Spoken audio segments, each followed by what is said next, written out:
Good evening and welcome to the North Georgia GMRS Regional Net. Tonight we are live from Studio Vanguard and we are linked in with the following repeaters.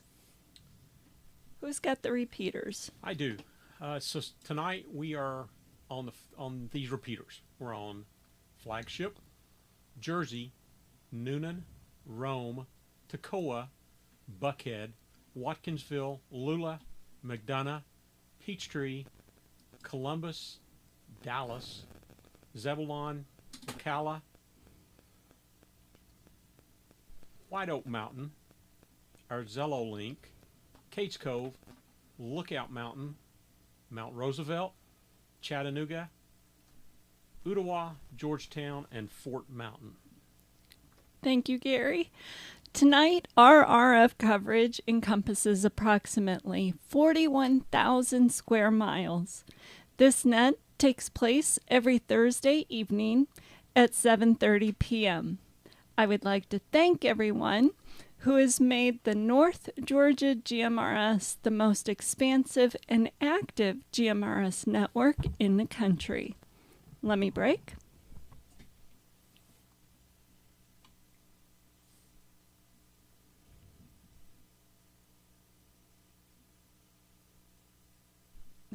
This is... Oh, it's too slow? It's moving pathetic. Your net control tonight is Atlanta 947 WQIR 514. My name is Julie.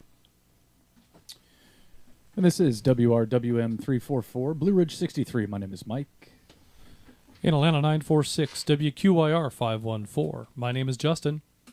And WRUB 711 Atlanta 519. My name is Gary. On the net, you can talk about your day's activities, radio equipment, or anything you think we would like to hear. This is a family-based network, so we encourage you to get your family involved. Guest check-ins. Right here. Thank you. Let's see here. Sorry, guys. One moment. Guest check-ins are welcome from anyone with a valid FCC call sign. Once the floor is open, it's permissible to address other members of the net by their name or tactical unit number. Your FCC call sign is only required when you sign in and when you sign out of the net. Also, you can tune in to our YouTube channel and follow along.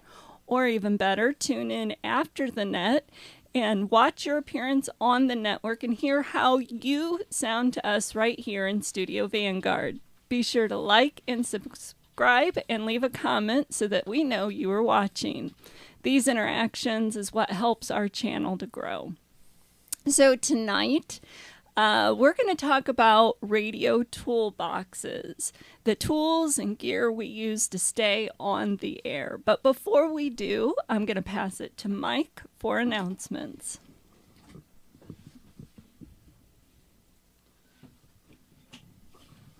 I had to get from the one screen to the other. Thanks, Julie. This is Blue Ridge 63, Mike, with this week's news and announcements, live from Studio Vanguard. If you are a lifetime member and you have not already, please go to the website and update your member information. If you're not getting emails from us, that's likely why. I've got a few upcoming gatherings to tell you about that are right around the corner. The Kennesaw Gathering is meeting for lunch on Tuesday, June 10th, at the Old Town Tavern and Grill around the block from the McCollum Airport. They're doing their Meet and Geek session after lunch. So bring your radio if you have any programming issues or need to update some channels in your radio. They plan to have a mobile test bench where they can test and program many of the popular radios after lunch. Reach out to Ed, Atlanta557, beforehand on the air or via email at wrqg806@gmail.com if you're planning to attend so that he knows how many seats to reserve, and make note of any radio that you might be bringing for support issues so that he can bring the programming cable and software ahead of time. The Peachtree Corners Brunch Bunch is having their next meetup on June 21st. It is always the third Saturday of each month. They're hosting that at JR's Barbecue Log House Restaurant at 6601 Peachtree Industrial Parkway in Peachtree Corners. Breakfast menu is served until 2. You can respond to Atlanta 849 Pamela and Atlanta 848 Ernest on the radio, or send an email to skygazerpamela849@gmail.com. That's SKYGAZERPAMELA849@gmail.com. For our new members as well as guests listening in, I'm going to give a quick rundown of our weekly nets and the programs that you'll find here on the network. The Ladies Roundtable Net is the first Monday of the month, so that means it's coming up June 2nd will be the next version of the Ladies Net. Starts at 8 p.m. They want to give everyone time to finish dinner and settle in for a nice ladies' chat. Listen in after 8 o'clock, and as the conversation goes, you can check in by just keying up and saying comment. Tuesdays on the northern region of the network feature the Skywarn Training Net. This is for Skywarn weather spotters in coordination with the National Weather Service and is only available on the northern region, the Chattanooga area of the North Georgia network. Wednesdays have a short ERC roll call net at 8 p.m. This is for ERC members only. If you are not an ERC member, please refrain from checking into that net. And then there's this net, the regional net, every Thursday. We start check-ins at 7 p.m., and the program begins at or around 7:30. We should update the script. The net covers a variety of topics, and we do our best to get those posted out earlier in the week on our Facebook page. We hope that all members will participate in some form or another. You can check in on your GMRS radio, on Zello, or if you're not able to reach us on RF, you can always watch the live stream on YouTube. Let me break. The Friday Night at 9 Simplex Challenge is every Friday night, starting at 8 p.m., 8 o'clock p.m. This week, that net is going to be on the Ball Ground repeater. They're going to meet up on Ball Ground first before breaking out to the separate GMRS Simplex frequencies while we service and restore the Monument repeater.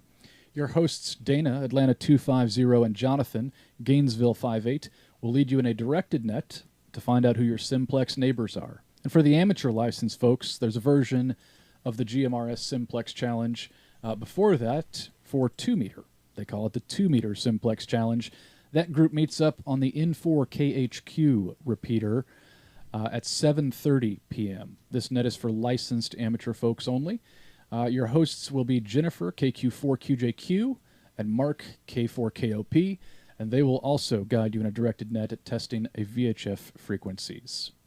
The Rabbit Hole Net is all about preparedness and appears every other Sunday on our network. The next Rabbit Hole will be on June 14th, and they'll announce the topic soon. The 2025 AJC Peachtree Road Race will be the morning of the 4th of July, and they are still asking for volunteers that are GMRS operators to help coordinate in the finishing area at Piedmont Park. If you're going to be in town for the holidays and would like to volunteer to help out, please contact Atlanta 26FLIP for further information, or send an email to justin@nggmrs.org, and he'll make sure Flip gets it. We've had some folks express interest in getting more involved to do things related to the network. This is the best way to get involved in the inner workings of the network, by showing up and serving at events like this. That's how we get to know our volunteers, and the most helpful of our regulars, how many of them have come into the positions that they have by showing up. Our hope is that the North Georgia GMRS network will be well represented at the Peachtree Road Race. Also coming up right around the corner, the Atlanta Ham Fest, Saturday, June 7th. That's 2 weeks. Actually, I think that's 1 week. This is outdated. 1 week from this Saturday, Saturday, June 7th. Admission is $10. Runs from 8 a.m. to 3 p.m. on Saturday at the R. Miller Park in Marietta. They are still looking for volunteers for that. We are still looking for volunteers for that as well. Also send an email to justin@nggmrs.org if you can spend some time at our booth for the Atlanta Ham Fest. Again, getting engaged starts by showing up at events like these. One last call for membership updates. If you have changed, if anything has changed about your membership, your contact information, if you've gotten a ham call sign and you want to add that to the roster, please go on the website and do that at nggmrs.org. Click on the existing member information link and fill out the form with the details that have changed. Make sure you read and agree to the NGGMRS Code of Conduct and hit submit. It's that easy. It's free, and it's the best way to make sure that you're getting all of the information about the network and your membership. That's it. If you have any questions, comments, or news to share, send an email to justin@nggmrs.org. Julie, let's break and then back to you. Thank you for that, Mike. And as always, there is a lot going on. So if you missed any of that, you can always watch our YouTube program and replay it and write the things down on your calendar. So we will jump on in, and we're going to talk about radio tools, such as test instrument tools for terminating cables and other common tools for your RF toolbox. Whether you use high-end commercial test instruments such as the Bird, Site Analyzer, or the hobbyist class of tools like the SureCom or the Nano VNA, any and all of these can be valuable tools for validating your antenna system and can quickly identify problems in your system. Other tools might be a simple digital VOM. A volt-ohm meter can be vital in troubleshooting many radio troubles, and there are many to choose from. There's no better way of ensuring your power supply is up to the task of powering your radio. Did you know there is an online tutorial that shows you how to turn a Harbor Freight $7 VOM into a relative field strength tester? We'll post that link in the comments for the announcements for this week's net. Let me break. Other tools might be trimmers for cutting LMR 400 correctly for fitting cable ends on. These termination tools are often specific to a brand of cable and connector, but when you invest in high-end cables, the tools to make them up correctly begin to make sense. The best part about these tools is you can use them to build your station and make it the best it can be. And then you can use them to help others make incremental improvements as they can. There are many radio-specific tools that can help us improve our stations and ensure our radios are operating efficiently.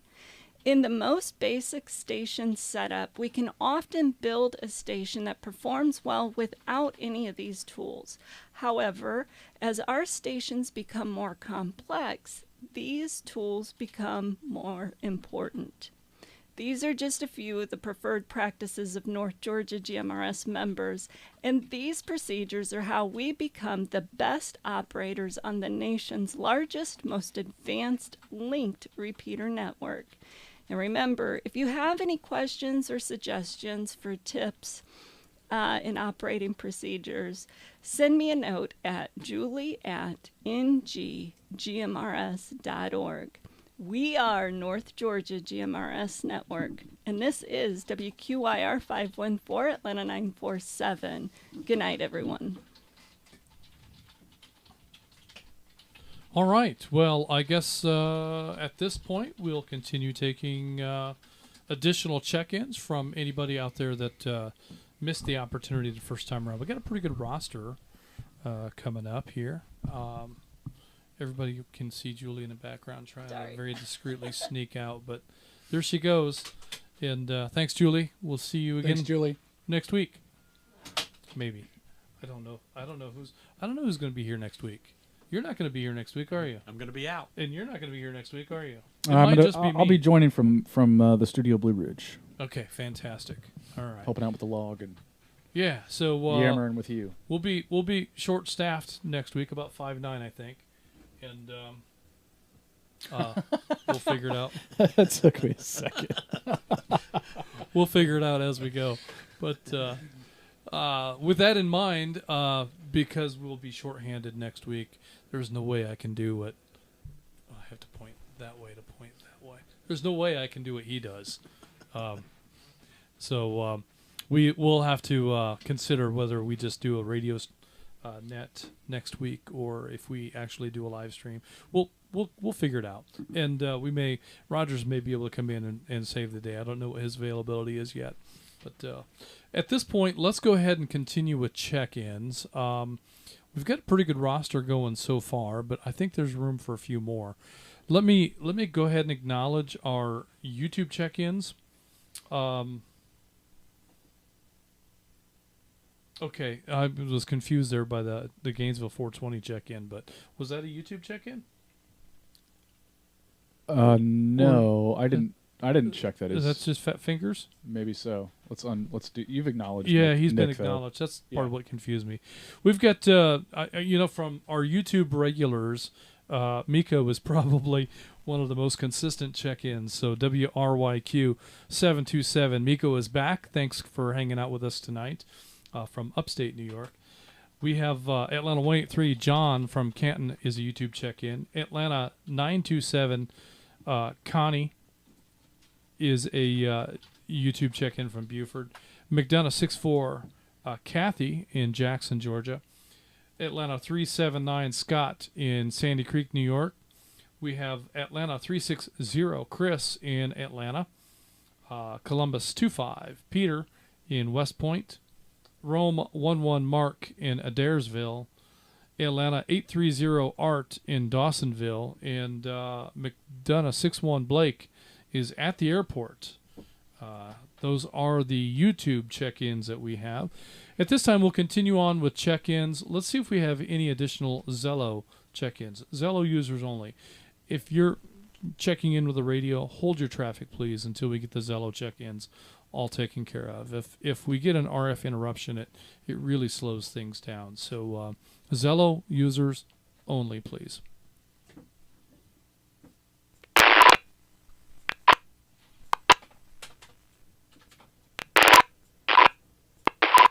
Let's see. I got it. Good, thank you. You're a lot faster at that than I am. I was waiting for him.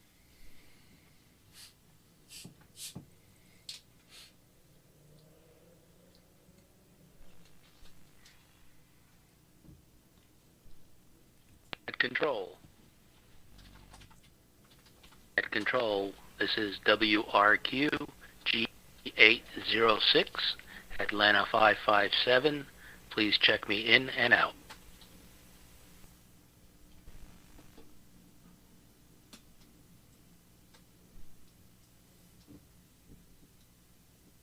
Please check in WRKK 629, Chattanooga 84.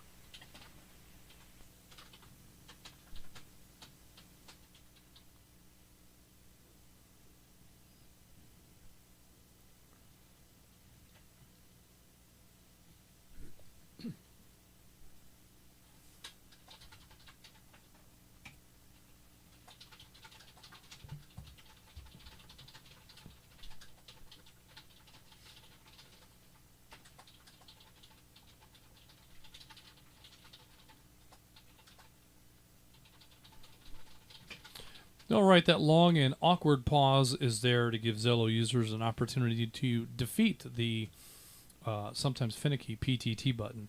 We had Atlanta 557. Ed from Kennesaw is in and out, and Chattanooga 84, Jim in Hickson. And we also had another YouTube check-in sneak in there. We had Atlanta 374 Lamar in Dawsonville checking in on YouTube. We'll continue to take check-ins from Zello users and from any repeater other than flagship. Net Control standing by. WSHX246, case code 24, checking in and out.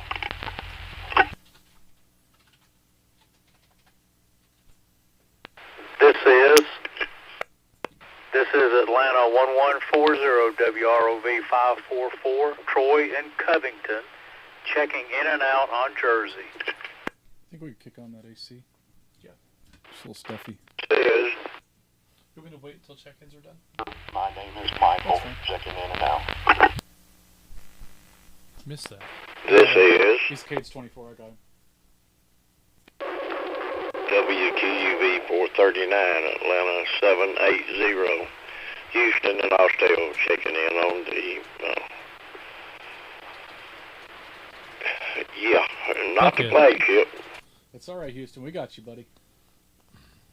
Coming in on Buckhead.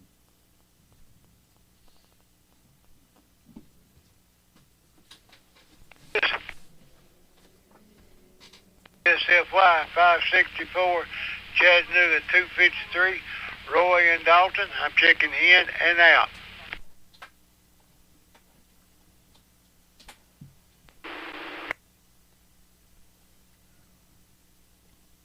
I'm going to bring the lookout back up and see if it can behave. Okay? Yeah.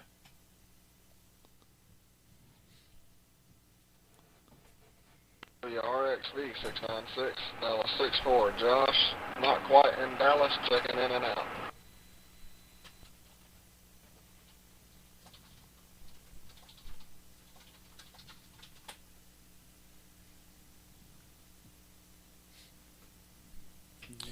All right, we got a great run of check-ins there. Let me go ahead and acknowledge these guys. We've got Cades Cove 24, Michael in Sevierville is in and out. Atlanta 1140, Troy in Covington in and out. Atlanta 780, Houston on the Buckhead repeater is in and out. Chattanooga 253, Roy in Dalton in and out. And Dallas 64, Josh, not quite in Dallas. Is he not quite in and out? Oh, he's in and out, but he's just not quite in Dallas. Not quite in Dallas. So he's He was- somewhere not quite in Dallas. On All right. Zello. So with that in mind, yeah, that's right. He did check in on Zello. With that in mind, let's continue check-ins from any repeater anywhere, including the flagship machine. Net control standing by.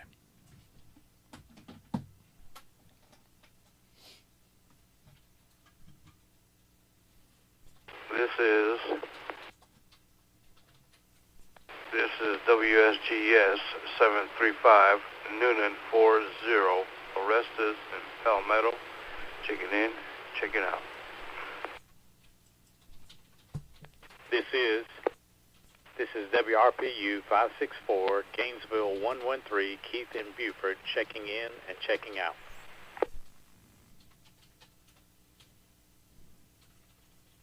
This is WSH 618 Blue Ridge 27 checking in, checking out. You got that one? Yeah. All right, thank you. This is Atlanta 350 Whiskey Sierra Hotel Golf 331 checking in and out.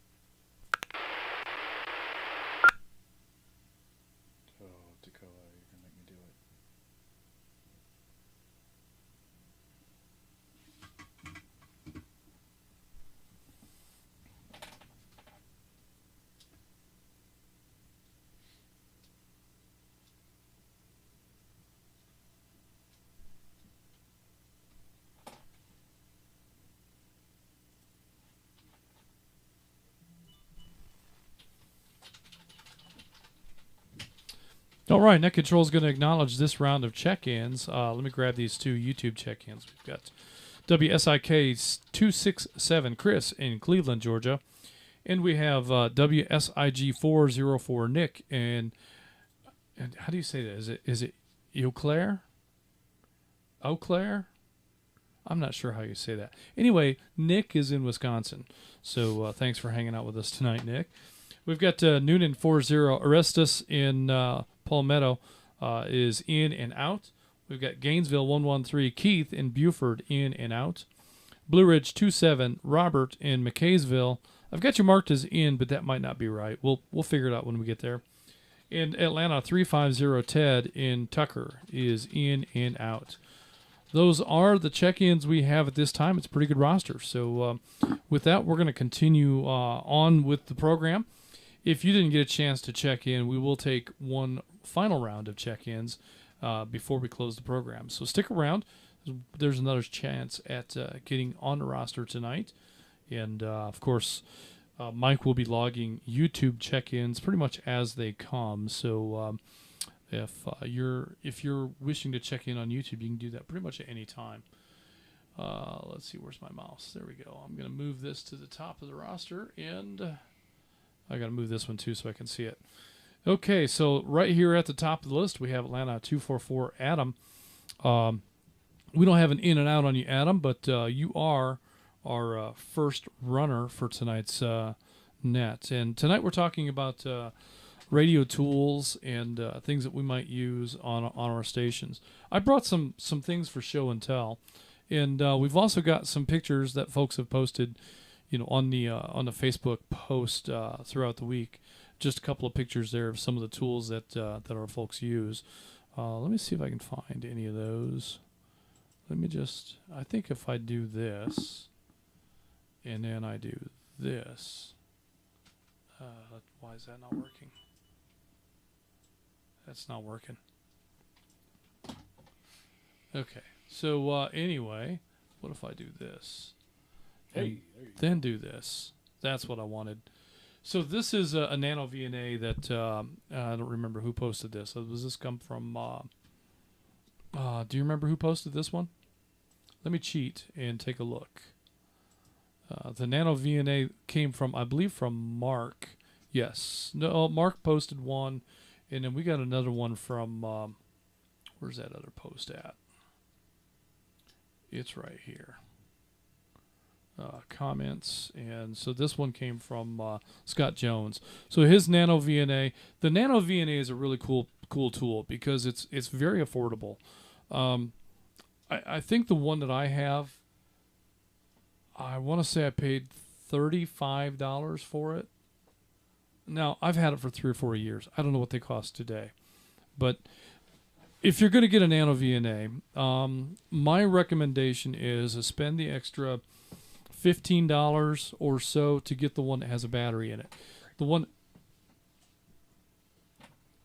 oh, that was my bad. The one that I have requires that it be plugged into power in order for it to work. So it's constantly being unpowered and powered back up.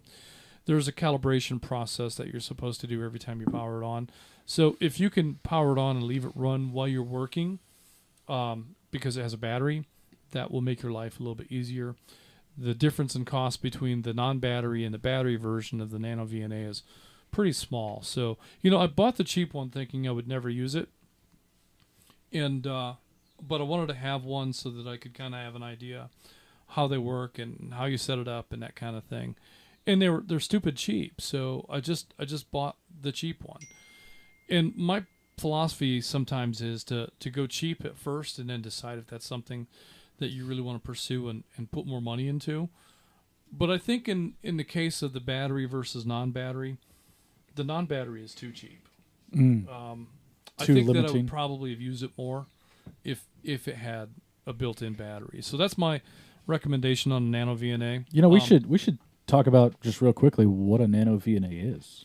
So it's an antenna analyzer, and it will give you a couple of different graphs, but the most useful graph is the one that shows you where the peak SWR values are. I don't have anything that I can display at the moment, but it kind of looks like a I don't even know how to describe it. Kind of like a spectrum. You see a spectrum, analyzer. you see a waveform, but that the best SWR value will be at the very lowest part of the scale.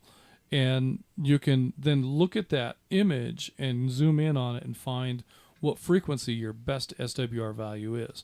And with that information, then you can tune your antenna. You can take little bits off of the end of that antenna to make that value shift. And you can make very, very fine-tuned adjustments. Sometimes you can loosen up the base of the antenna, and you can just move it up a 1/16 or an 1/8 of an inch at a time, or move it down, shorten it up just a little bit. To get to higher frequencies,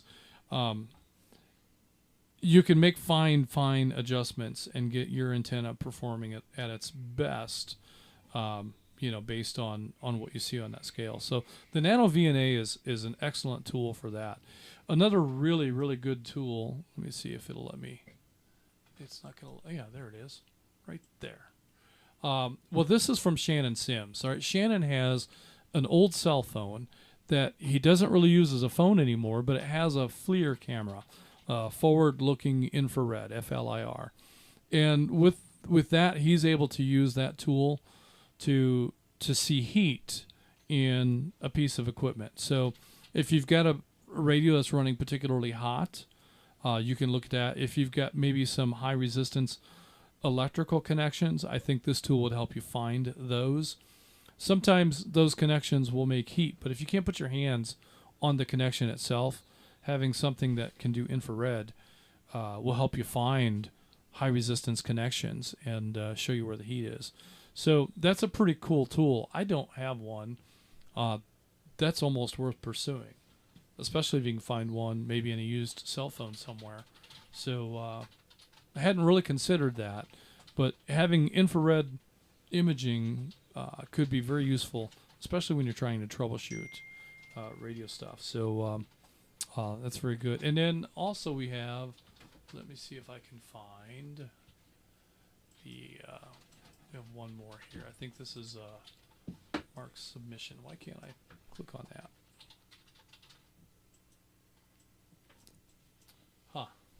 Can I do this instead? It was there just a moment ago, and now it's befuddling me. So we had Mark had images for us for a bet it's the other way is why I can't. But it won't show me the arrows. Let me get this out of the way out of here, and then we'll come back to Mark's images here in a little bit while I stall, and we get some people to use up the airwaves while I'm looking for that. But in any case, Mark has an array of tools we'll talk about here shortly. But let's go back to our roster, and I got to get this out of the way. Okay, I think if I just do that, now I can drag it out of here. And we'll go to our roster, and who do we have? We have Adam, I believe it is. Yep. Adam, Atlanta 244. He's planning a road trip across the system. So, Adam, do you have any tools that you plan to use to facilitate that trip? You know, one of the tools that you might use for that kind of a function would be the NorthGeorgiaGMRS.org webpage.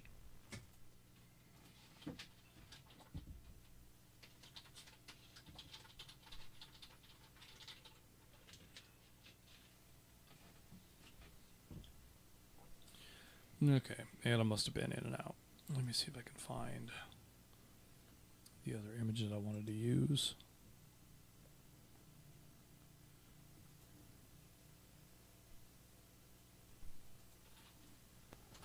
That should be in here. Yeah, it should be right there. Yeah, that's a good idea. There we go. Okay.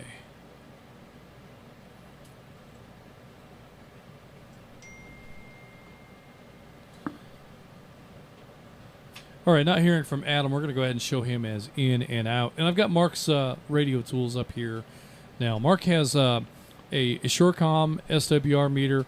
What's cool about this Surecom, well, there's a couple of things that are cool about it. One, you can buy these for under $100. I don't remember what they cost, but the last time I looked, I think they were in the $60 to $70 range. So it's a very affordable tool. So is the Nano VNA. The Nano VNA is in that same price range, I think. So the Surecom will give you just straight up SWR meter readings, but it will also give you power. So you can look at your power forward, and you can also look at your power reflected. And the ratio between those is your SWR value. So ideally, you'll have all of the power that your radio is capable of will be transmitted forward toward the antenna system, and zero power will be reflected back into your radio. Any power that comes back to the radio gets turned into heat by your radio. It makes your radio work harder trying to push energy into the antenna system. So if the antenna system is tuned well, then you'll have no reflected power back into the radio. But if you have any faults in your antenna system, and faults can happen from poor connections, from cheap adapters, from too many adapters, any of those things can increase the SWR value of your antenna system. And these tools can help you find those kind of troubles. The other thing that these tools can help you find are things like water in your coax.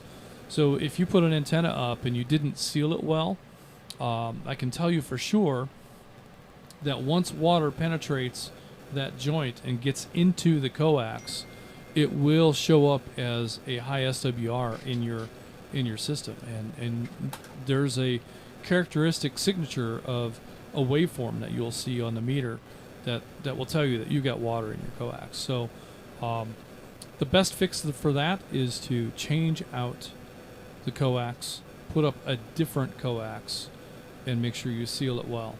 Sealing your connections, especially your outdoor connections, is very, very important, because we can spend a lot of money on our connections, on our coax, and it can be lost if we don't treat that well.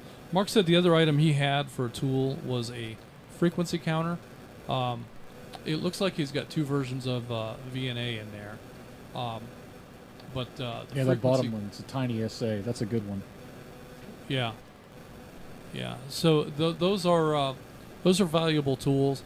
The Smith chart is visible in the tool that's in the middle, and that gives you also a representation of the the propagation that you can expect from your antenna system. So excellent choice of tools. I brought some tools for show and tell, so at some point we'll break out the case and we'll take a look at a bird meter and a rig expert and a frequency counter that I have. But for now, let me get back into our log, and Roger's is so much smoother at this than I am. He can do it without talking about it. That's pretty cool. So next on our list is looks like Joseph. What was his number? Atlanta 1126. Yes. There we go. Joseph is next in the roster. So, Joseph, do you have any radio tools that you'd like to share with the group tonight?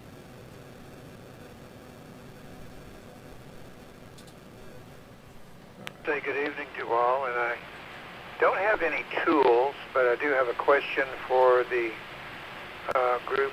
I have 300 feet of LMR 400 that I just received recently, and I would like to have some info for those of you who have used the tool to cut it to length and strip the outer coating off of it.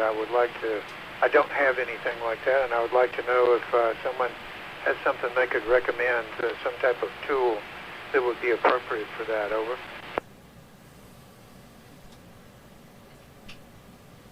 Well, it just so happens that in show prep today, I grabbed a couple of images of tools, and let me see if I can bring them up here and get them on. Let's see, why is that not opening? There it is.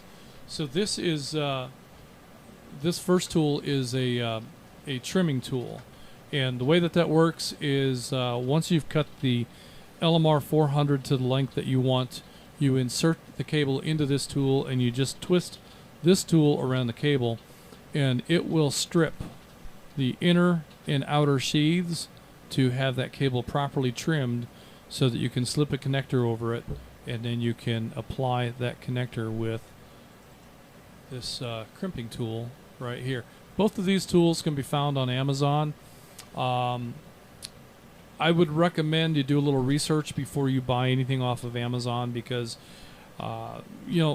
these are not cheap. You're looking at $200 in tools right here.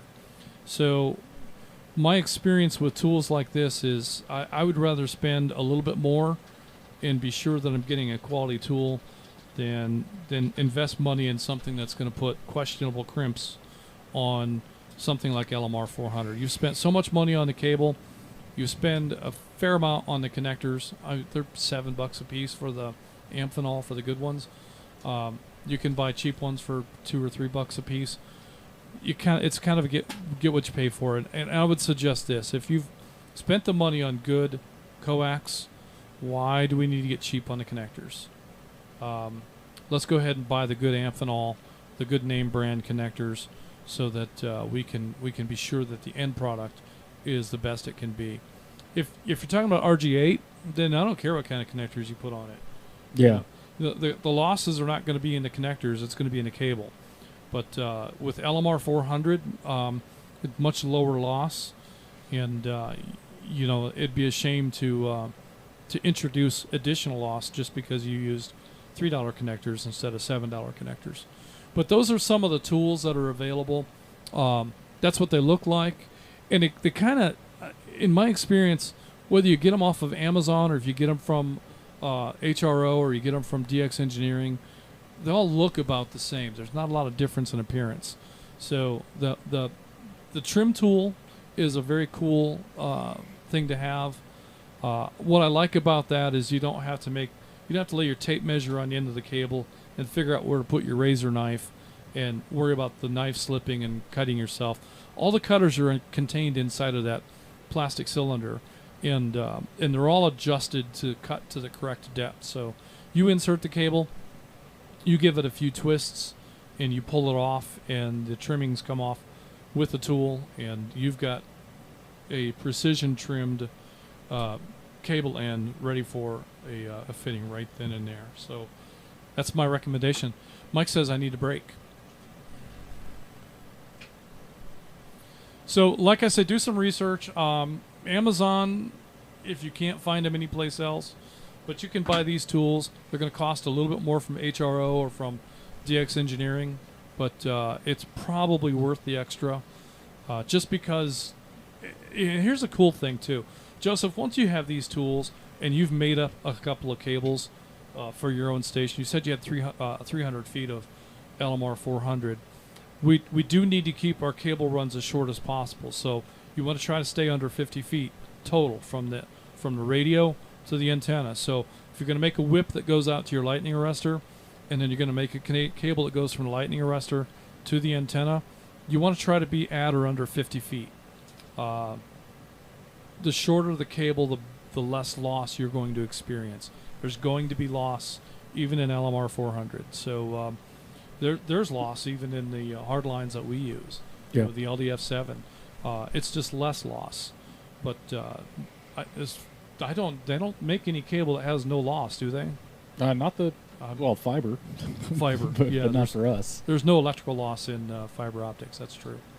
You know, another option for Joseph is, before he goes out and uses the wife's credit card on Amazon, is to post on our Facebook page of what he's wanting to do, because it's a good opportunity to meet another brother from our GMRS group that already has the tool and can meet you and take care of your cable, and you save that money. Yeah, there's a pretty fair chance that you could take your cable to, once you know what your lengths are, because you've got 300 feet on a roll, it's pretty easy for you to figure out how long your whip needs to be to the lightning arrestor, how long your run needs to be from the arrestor to the mast and to the antenna. You can have those lengths predetermined. Roll that stuff up, throw it in the trunk of your car, and go meet somebody for lunch and have somebody help you with the terminations. I highly recommend that you heat shrink your terminations, but use the heat shrink that has the gooey stuff in it, the adhesive, so that helps to waterproof your connection. And then, even though you've made that waterproof, it's still not waterproof. When you install this stuff, use some of that self-fusing rubber tape and give it plenty of wraps so that water does not have the opportunity to get into those connections. And keep in mind, just like, you know, when you're shingling a roof, you start at the bottom and then you lay your next piece above that. So make your wraps start at the bottom and go up. That way any water that comes in will kind of shingle itself off and not work itself in between those wraps. So just bear that in mind as you're putting it all together. Put it together like it's going to stay together forever. It may be a pain to take it apart, but you know, if you have to take it apart, you probably have water damage and it's coming apart anyway.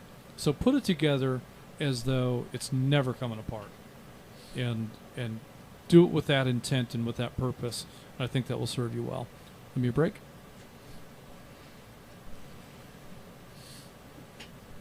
That was a great question. Joseph, did you have anything else for the group?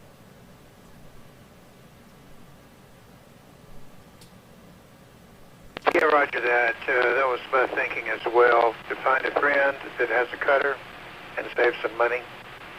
I have an acquaintance that I purchased a Kenwood 590 transceiver from a couple months ago. And he let me know yesterday that he had taken down 6 antennas that he said I could come pick up if I wanted them. So looks like I'm going to be doing a lot of coax. So I think I'm going to find someone who has the cutter that I can borrow. Where does one get this sealer that you're speaking of? Is this at HRO, or do you have a place you recommend?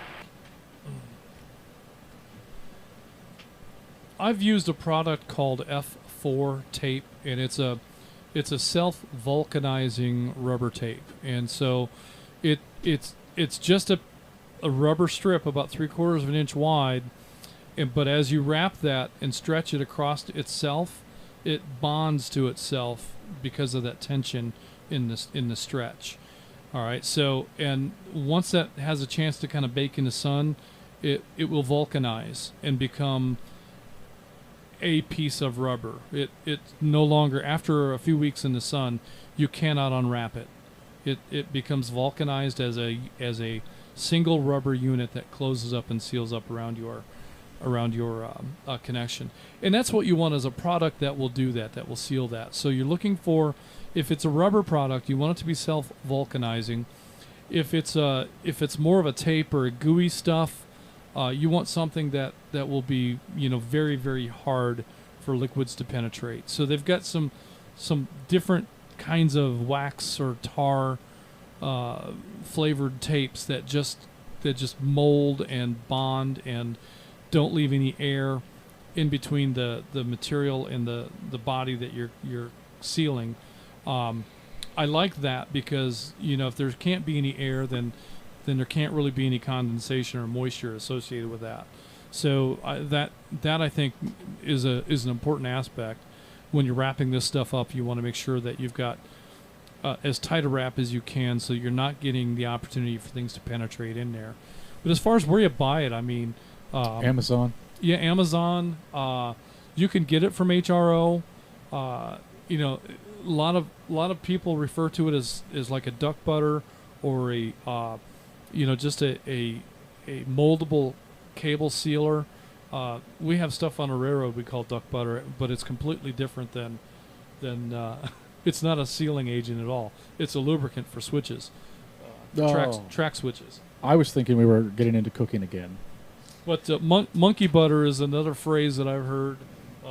So whatever terminology you hear from the field, ultimately you're just looking for something that will seal that up very, very well. And I've seen a number of different things used. I don't know that one is better than another. I know for my money, I really like that F4 tape, that self-vulcanizing rubber tape. It's done a good job for me. I think in all of the antennas that I've put up using it, I've only ever had one failure, and that was probably because of application. That's when I learned what water in the coax looks like on a rig expert. So these are lessons that we all have to learn along the way. Hopefully we can learn them on our first antenna setups and not on our last ones, but the good stuff. All right, Joseph, I'm going to go ahead and move on, and thanks for your question. That was good stuff. Next we have Atlanta 317, David in Sandy Springs. David, do you have any questions for the net tonight?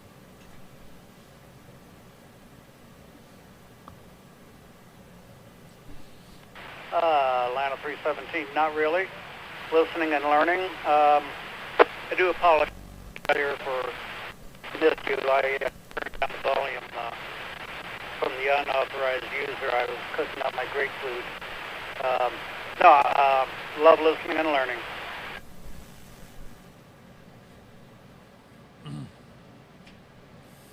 Very good. Well, that's the whole thing here. This is our opportunity to learn stuff and radio etiquette and operating, as well as some of the tools and things that we use along the way. And so we mentioned one of the tools that we can use is the North Georgia GMRS web page, and that I think can be a very powerful tool in allowing us to find things like frequencies to program our radios to, or to find I don't know how Rogers does this. He's really, really good at this. To find information about radio related stuff. And North Georgia GMRS is a great place to go because we have these links. Let me put this over here where Gary can display it. Let me F11 that. There we go.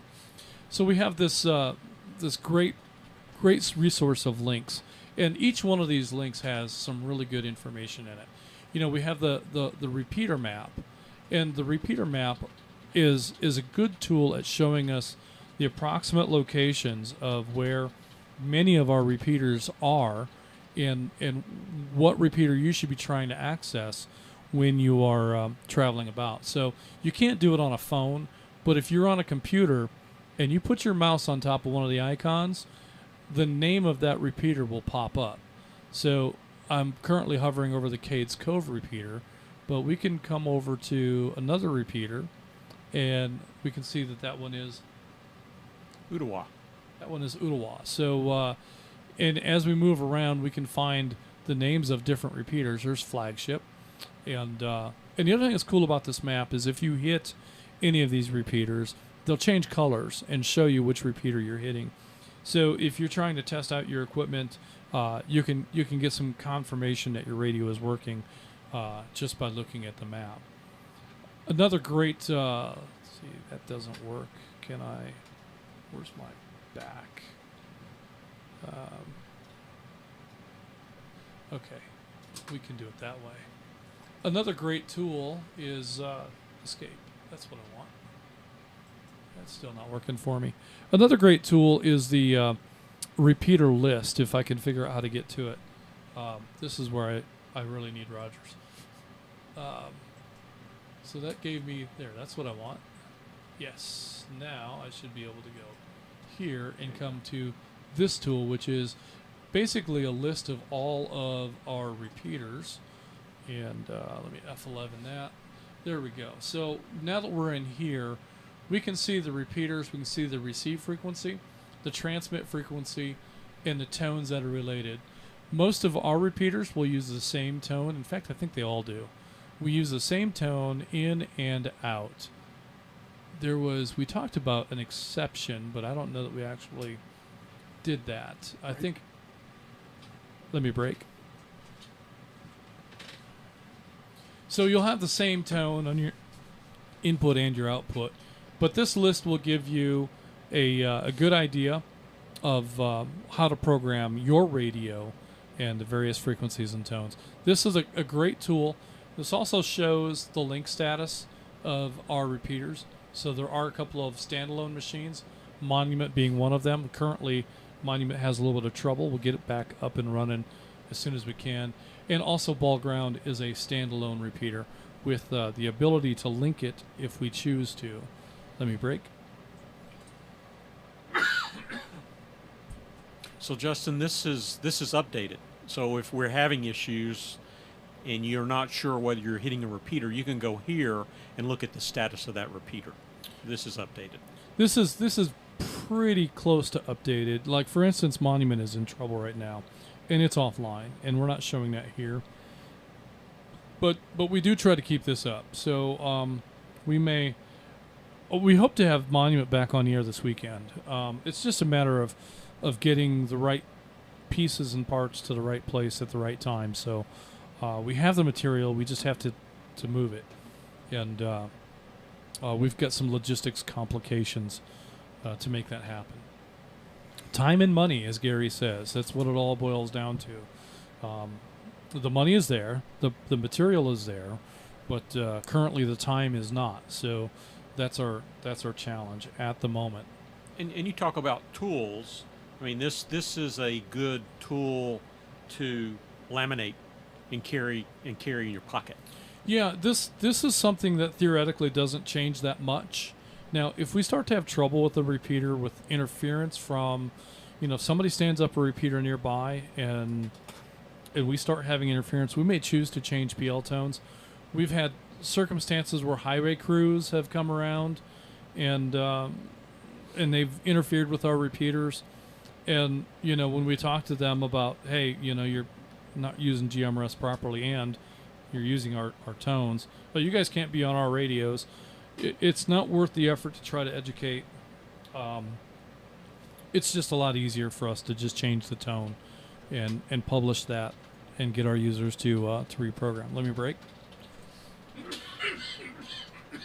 Mercy.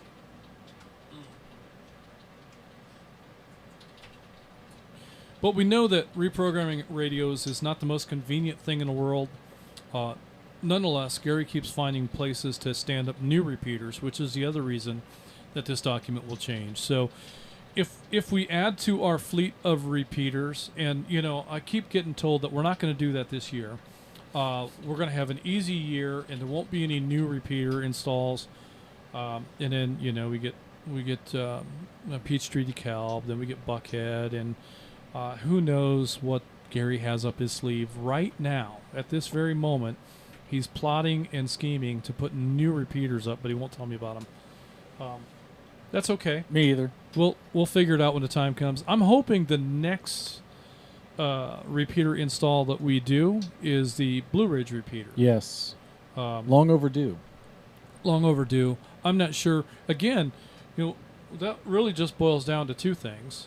Getting Blue Ridge on the air is time and money. And really, that's a time one as well. Yeah. So the money is there. It's been budgeted for.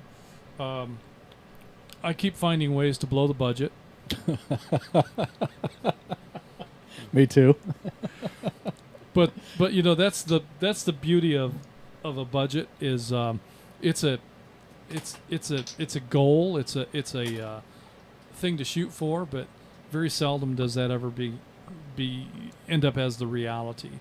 There are always things that we didn't account for, that we didn't expect that we needed to include in the cost of the project. And sometimes when those things come up, we can justify them by saying, yeah, we had to do this for this project, but we maybe would have had to do it anyway. So, I mean... There's a little bit of that at play. There's a little bit of that. So yeah. You can factor in, all of those things as part of that expense, or you can rationalize some of those expenses into other things so that Mrs. with the checkbook won't be quite as upset. Let me know how that works out. Well said. Yeah, and then you could have a bear that shows up at your repeater site. There could be a bear. There could be a bear. You just never know. I wish there were pictures. You just never know. So Cades Cove is back on the air, despite the bear. I saw pictures on Facebook of a bear in the yard, like the bear had come back to inspect the replacement antenna. So I don't know if it's the same bear that tore things down, but there definitely were bear in the yard. That was at the link site for Cades Cove repeater. So the Cades Cove machine was up and running the whole time in standalone fashion. Just standalone, yeah. So that is something that is our default state for a lot of these repeaters. And before we had widespread linking, standalone was the way of things. There was a time when we did this net 5 nights a week. Oh yeah, we alternated between flagship and the mighty Pine Log back in the day when we were on Pine Log Mountain. So you should break. Let's break. All right, David, did you have anything else before we move on?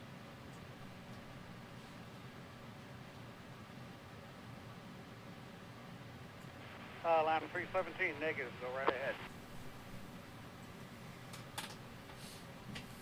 All right. With that, I'm going to see if I can figure out how to put the log back up on the display. And let's see. Well, that's not what I wanted. There we go. And there. See if that's not it. There we are. So Gary can put that up and we can figure out where we're going next. I think next we have Gainesville 43, David in Winder. David, did you have any radio tools that you want to share or questions for the net tonight?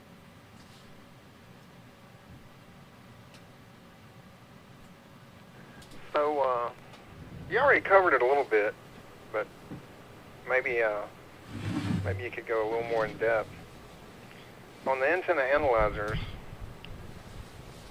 I guess two things. One is, what are you actually seeing on the display? Is it like a graph? Is it just numbers? And then the other thing is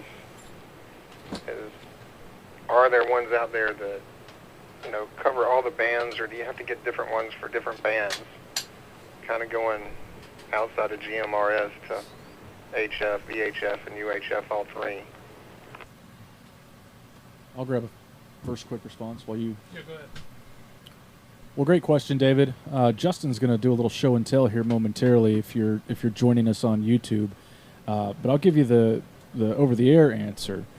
Depending on the antenna analyzer that you're using, the ones from Rig Expert are the ones that we're most familiar with. They will have a graph that shows you the resonance of your antenna at different frequencies. And so you'll do a test, essentially, where the antenna analyzer is emitting at different frequencies and finding the best, most resonant frequency, and it'll plot that on a graph. The most resonant will be the lowest point because the SWR, the ratio is the lowest, and that's where your antenna is most optimized. It'll also give you that ratio. 1.2 to 1 would be a great return. 1.9 to 1, not so much. That antenna is probably not resonant on that frequency. And so the direct answer is you get both. Depending on the rig expert or the nano VNA that you're using, it might look a little different, or you might have to navigate to a different screen, but you'll get a graph view and the ratio view. You ready to show that off? Yeah, I think I am. Unfortunately, I don't have an antenna to connect this to, so it's not going to show us, what you're actually going to see. But we do have the machine here that we can kind of show and tell. So this is my rig expert. This is an old one. This is 6, 7, maybe 8 years. Yeah, it's probably about 8 years old now. There are newer ones out. The new ones can be connected to an antenna, and you can leave it hang there, and you can look at it on your phone. They're Bluetooth connected to your phone, and you can do all the testing and stuff from the phone. I'm really happy with this one. This was I think $600 ish back when it was purchased. I believe I've gotten every bit of my money's worth out of this. I'm very happy with this machine, and it still serves us very well. So this setting here just gives you a very basic SWR value at whatever frequency that you plug in. So when you give it a frequency and you hit the scan button, it shows you just what the SWR value is. But there are other things that you can do. There we go. That's what I wanted. So this scan is at the same frequency, but it's looking, and there's no antenna connected, so it's not going to give us a good answer. But that red line that scrolled across, let me hit the button again, and we'll watch that red line scroll across. That's looking at the SWR at any particular frequency. Now, right now, it's telling us that the SWR is very, very high because there's no antenna connected. But if the SWR values were what we wanted them to be, we would see this graph come down and be very, very low. We're almost at the very bottom line of 1, and then move back up as it comes out. And ideally, we want the bottom peak of that trough of that graph to be at the frequency that we're testing. Now, this machine will show you how far one way or the other that trough is from your target frequency, and then that'll give you a good clue as to what you need to do in terms of tuning your antenna to get it dead on for the best performance at the frequency that you want. Break. Let's break. So, do you have to have a $600 tool? You really don't. And for the purposes of most of what we do, the Nano VNA and the SureCom SWR meter does everything that this does, with a few exceptions. So there's some features that this tool has that you're not going to get maybe out of those other tools. And one of those is this will show you a fault in the cable, and it'll show you how many feet away from you that fault is. So if there's trouble in your heliax and you don't want to climb the tower, you can put this machine on the heliax at the base of the tower, and you can find out if that trouble is 60 feet away from you, if it's 100 feet away from you, if it's 190 feet away, what part of the tower you need to be looking at. Because if it's 60 feet away, shoot, I might even climb that. But if it's 100 feet away, I don't know. That's pretty high for me. Actually, 60 feet's pretty high for me, if we're being honest. But in any case, there's a lot of information that this tool will give you. Now, maybe the Nano VNA can give you some of that if you know how to figure it out. I don't. But let me just say that doesn't. I don't want to discourage anyone from starting off with those inexpensive tools, because you're going to get most of what we have out of these more expensive tools. The other thing that I want to jump in and say right there, as a new user to some of this precision testing equipment, you know, one of the things that threw me off in the beginning was the placement of the antenna. And so if you're in your living room holding the antenna while you're running an SWR test, for example, or a power output test, and that antenna's in your hand, you're going to get an invalid result. The machine will read something, but as soon as you let go of that antenna, you've changed the dynamics of, in that case, the ground plane. Yeah, you capacitively couple to that antenna. That's right. And you change its tuning because of your proximity to it. You don't even have to be touching it. Yeah, that's right. You can just be near it and change the performance of an antenna. So we want to think about how the antenna is going to be installed and how it's going to be operating in real life, and try to replicate that, you know, in your test environment as best you can. So maybe that would be clamping it to a step ladder in your yard with 15 feet of cable on it so that you can get away from it and not have those influences. Yes. If you can do those kind of things, then you can more accurately replicate what that antenna is going to do when it's installed. If it's a mag mount antenna, go ahead and stick it on the vehicle and go ahead and stretch the cable all the way out. And if you've already run the cable through the vehicle, then sit inside the vehicle with the doors closed. Don't leave the doors open. Close the doors and plug your instrument in and make your tests just like the vehicle we're going to be going down the road. You might even turn the motor on. Yeah. Try to replicate it. Because of those energies moving throughout the vehicle could have some influence on how that antenna performs. Let's break. The other thing that I'll just add real quick is although you may be able to find adapters or couplers to do it, these instruments are not made to give you accurate readings for HT antennas. Well, that's a good point. And so one thing that we kind of escape a lot of rules when we're dealing with HT radios, all right? So do you need an antenna analyzer for an HT? I would say no. I mean, really. I don't have one. So never used one. You might consider a SureCom on an HT, but bear in mind, as soon as you twist that antenna off of the HT, you have detuned that radio. Yeah. And by putting whatever adapters and connectors that you're going to put on to get your SureCom or whatever test instrument you're going to use connected to that radio, you've changed a lot about how that radio is going to perform. That radio is intended to capacitively couple to a person, and it's tuned and built with that in mind. So your HT radio with a remote microphone and a PTT and then a remote speaker, you know, that is intended to still be body worn, and it's still going to capacitively couple to your body. Even though you're not holding it in your hand, if it's on your belt, that's still going to have that pleasure of capacitive coupling with you.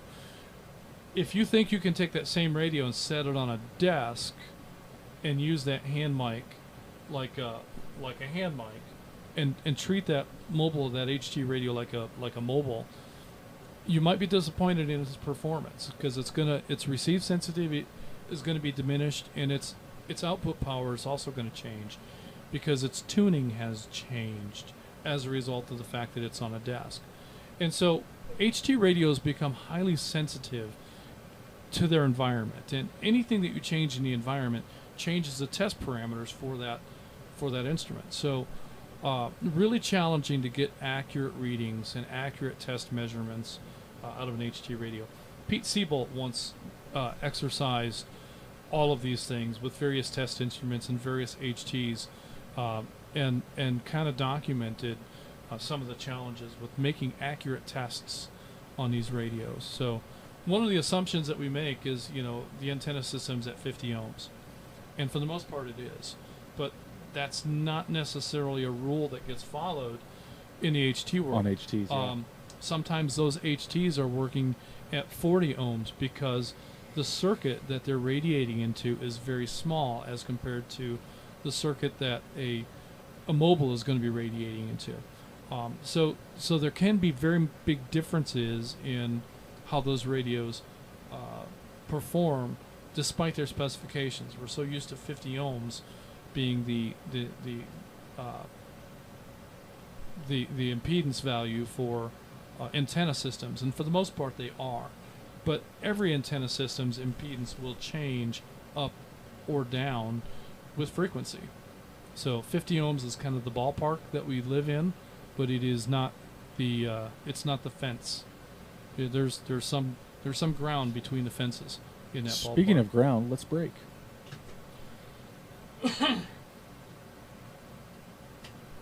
So the other show and tell item that I have is the bird meter. So the bird meter is the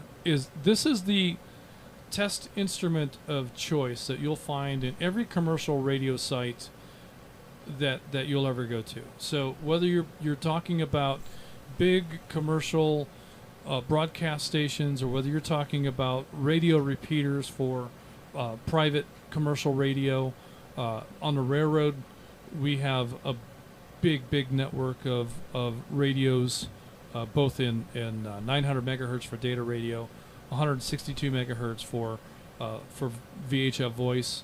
All of our technicians carry the bird meter. This guy, it's old. I bought this used at a Hamfest. I think I paid $125 for it. You can get these things for 60, 70, 80 bucks. You can spend $150 or $200. It just depends on the market at the time. 10 years ago, you could buy the slugs. Let me just pop a slug out so you can see what I'm talking about. If I can get the slug out.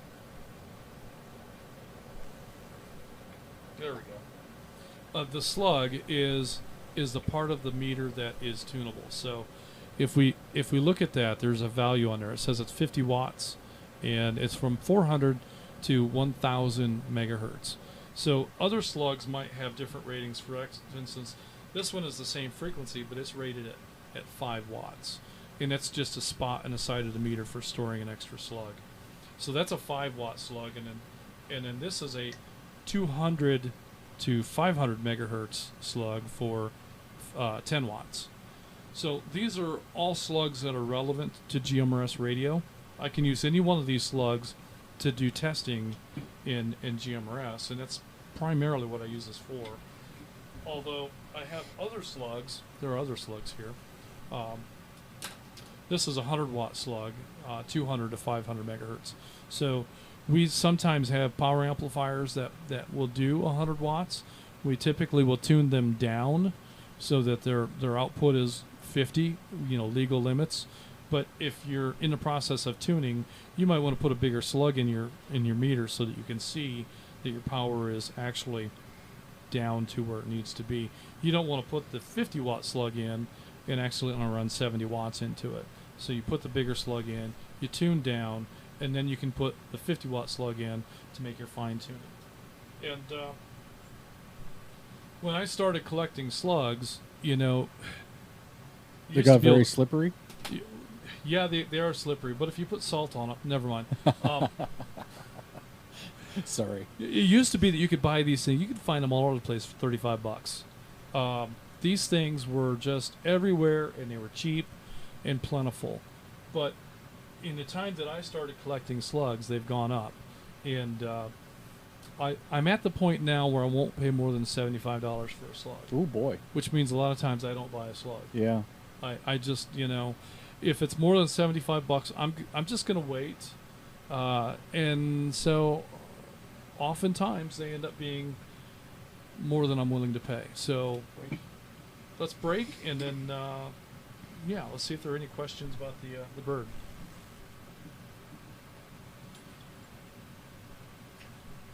All right, and the other tool that I have in my toolbox is a frequency counter, and I tell you, it's one that I think my frequency counter is probably 20 years old, and I think I used it a lot in the first couple of years that I had it, and I probably haven't used it for 18 years.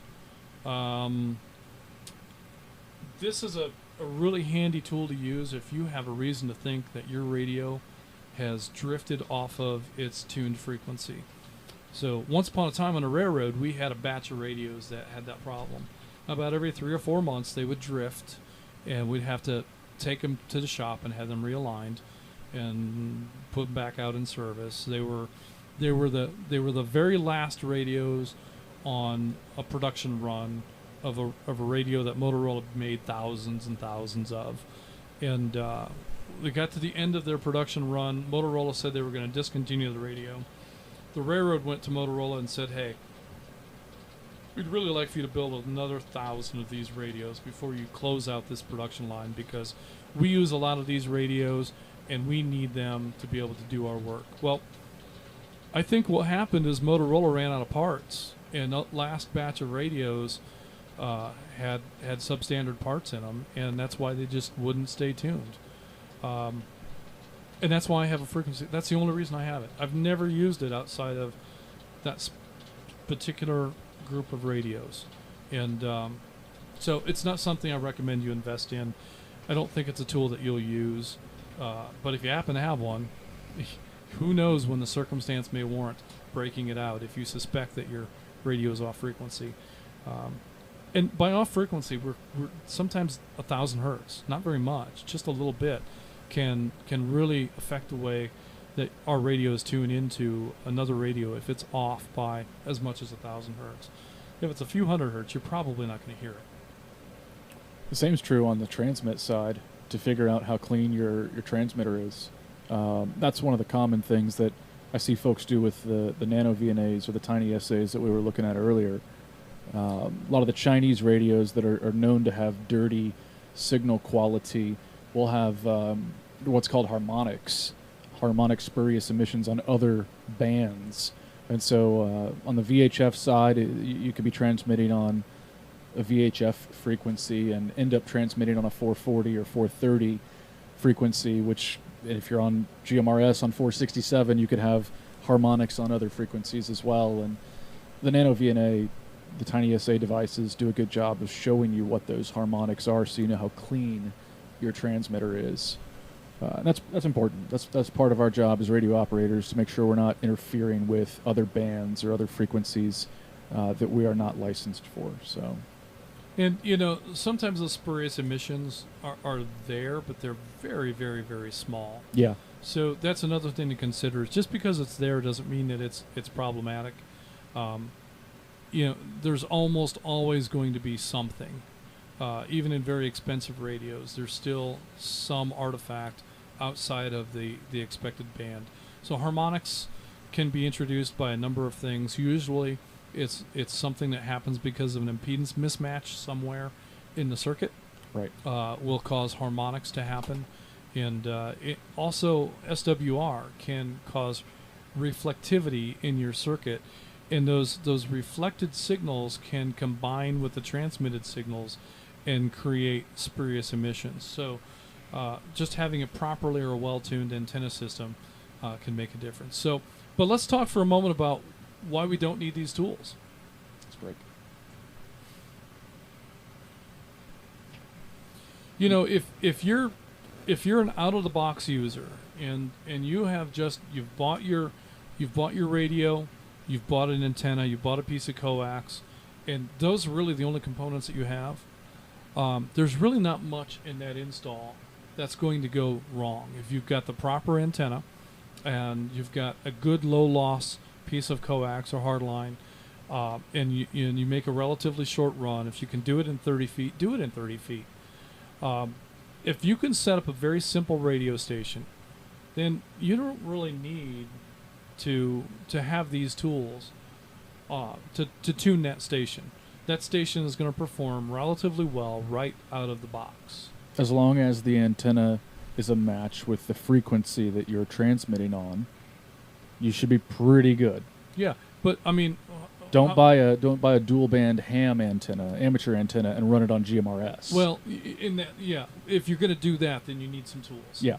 So you may need to shorten that antenna. There may be some tuning required, and that's the dual band antenna. We talked about harmonics, and that's really what a dual band antenna is it's an antenna that's typically tuned for an amateur frequency, mm-hmm. and it happens to have a harmonic that resonates close to the GMRS frequency band. And so they'll call that a dual band. Oftentimes, that dual band is meant to be 440 and not 460. Yeah. And so, because it resonates close to GMRS, say, oh, yeah, you can run that. And you can, but your SWR is going to be 1.4 instead of 1.1. And that's going to be the difference. And that 1.4 means your radio is going to get hot if you're on it for as long as I often am. So, no comment. Yeah. So there we go. So just buy the right antenna for the frequency or the band that you're using. One thing I didn't know, and fortunately I didn't make this mistake, but I was going to, is if you buy, specifically for mobile installs, if you buy a mobile mounting kit, let's say it's one of those lip mounts or trunk mounts, or a fender mount, and that comes with pre-attached coax. Usually it's 16.4 feet long coax, RG58 or the like. Do not shorten that. Do not shorten that coax, even if it's way more than you need, like it is in my case. I need about 6 feet. And so you might be tempted, well, Justin said we want our coax to be as short as possible. Let me cut this extra. Do not do that. No, I would say that's valid. And the amount of difference that you're going to see in loss between 16 feet and 10 feet is not worth the effort of putting a new connector on. But the bigger issue that you have is because it's such a short circuit to begin with, you have the probability of having some influence in that circuit. So there's different schools of thought as to whether there can be too short of an antenna circuit. I don't believe that there can be, and I would hand you an HT and say, this is a pretty short antenna circuit. How can this work? But we can't have a 6-foot lead on our mag mount. We can, but that combination of equipment is already tuned, and so the factory has determined that this is the ideal length of coax to not have an influence on SWR at pretty much whatever frequency. So mostly those tools, those mag mounts are geared toward amateur radio, and they're going to be 140 megahertz kind of tunings, but that also tends to ring true in our 460 megahertz world. Yeah, let's break. So good stuff, lots of stuff to consider and think about. And I don't know how much of it most of us are going to understand. I don't know how much of it I understand. But you were talking about just because Justin said keep it short, do your own research. Justin says a lot of things, and sometimes they're true. But do your own research. Try to understand, and we've got good sources out there on the internet, like that David Kassler. Man, that guy is just a you can learn more from him in 20 minutes on YouTube than you'll ever learn from any of us. That guy is just amazing in the depth of knowledge that he has. So there's lots of sources out there. Do your own research. Don't take anything that anybody says as that's the gospel. Always get a second source, and always be familiar with the content that you're working with. So where are we at, Mike? Did we check in with? We did with Gainesville 43. Next Yep. we have Atlanta 575. Jason in Mableton. Jason, do you have any questions, comments, or any tools that you'd like to talk about?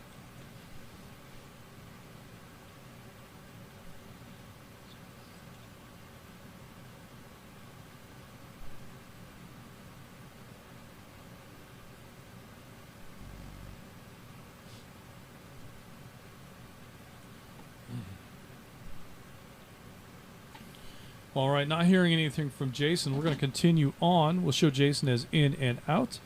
And next we have Atlanta 649. Adam, we had a rough copy on you. Not sure if you're there or not, but let's give it a try. Atlanta 649, Adam.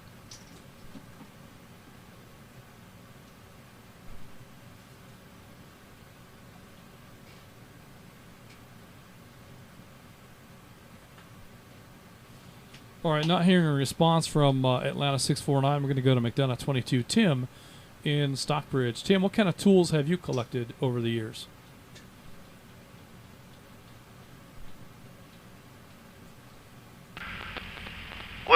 Justin, I have a great many tools. Not all of them were originally bought or intended for radio, but things, that I have on hand, like volt-ohm meters, various configurations, and power testers, and so on and so forth. But things that I bought specifically for the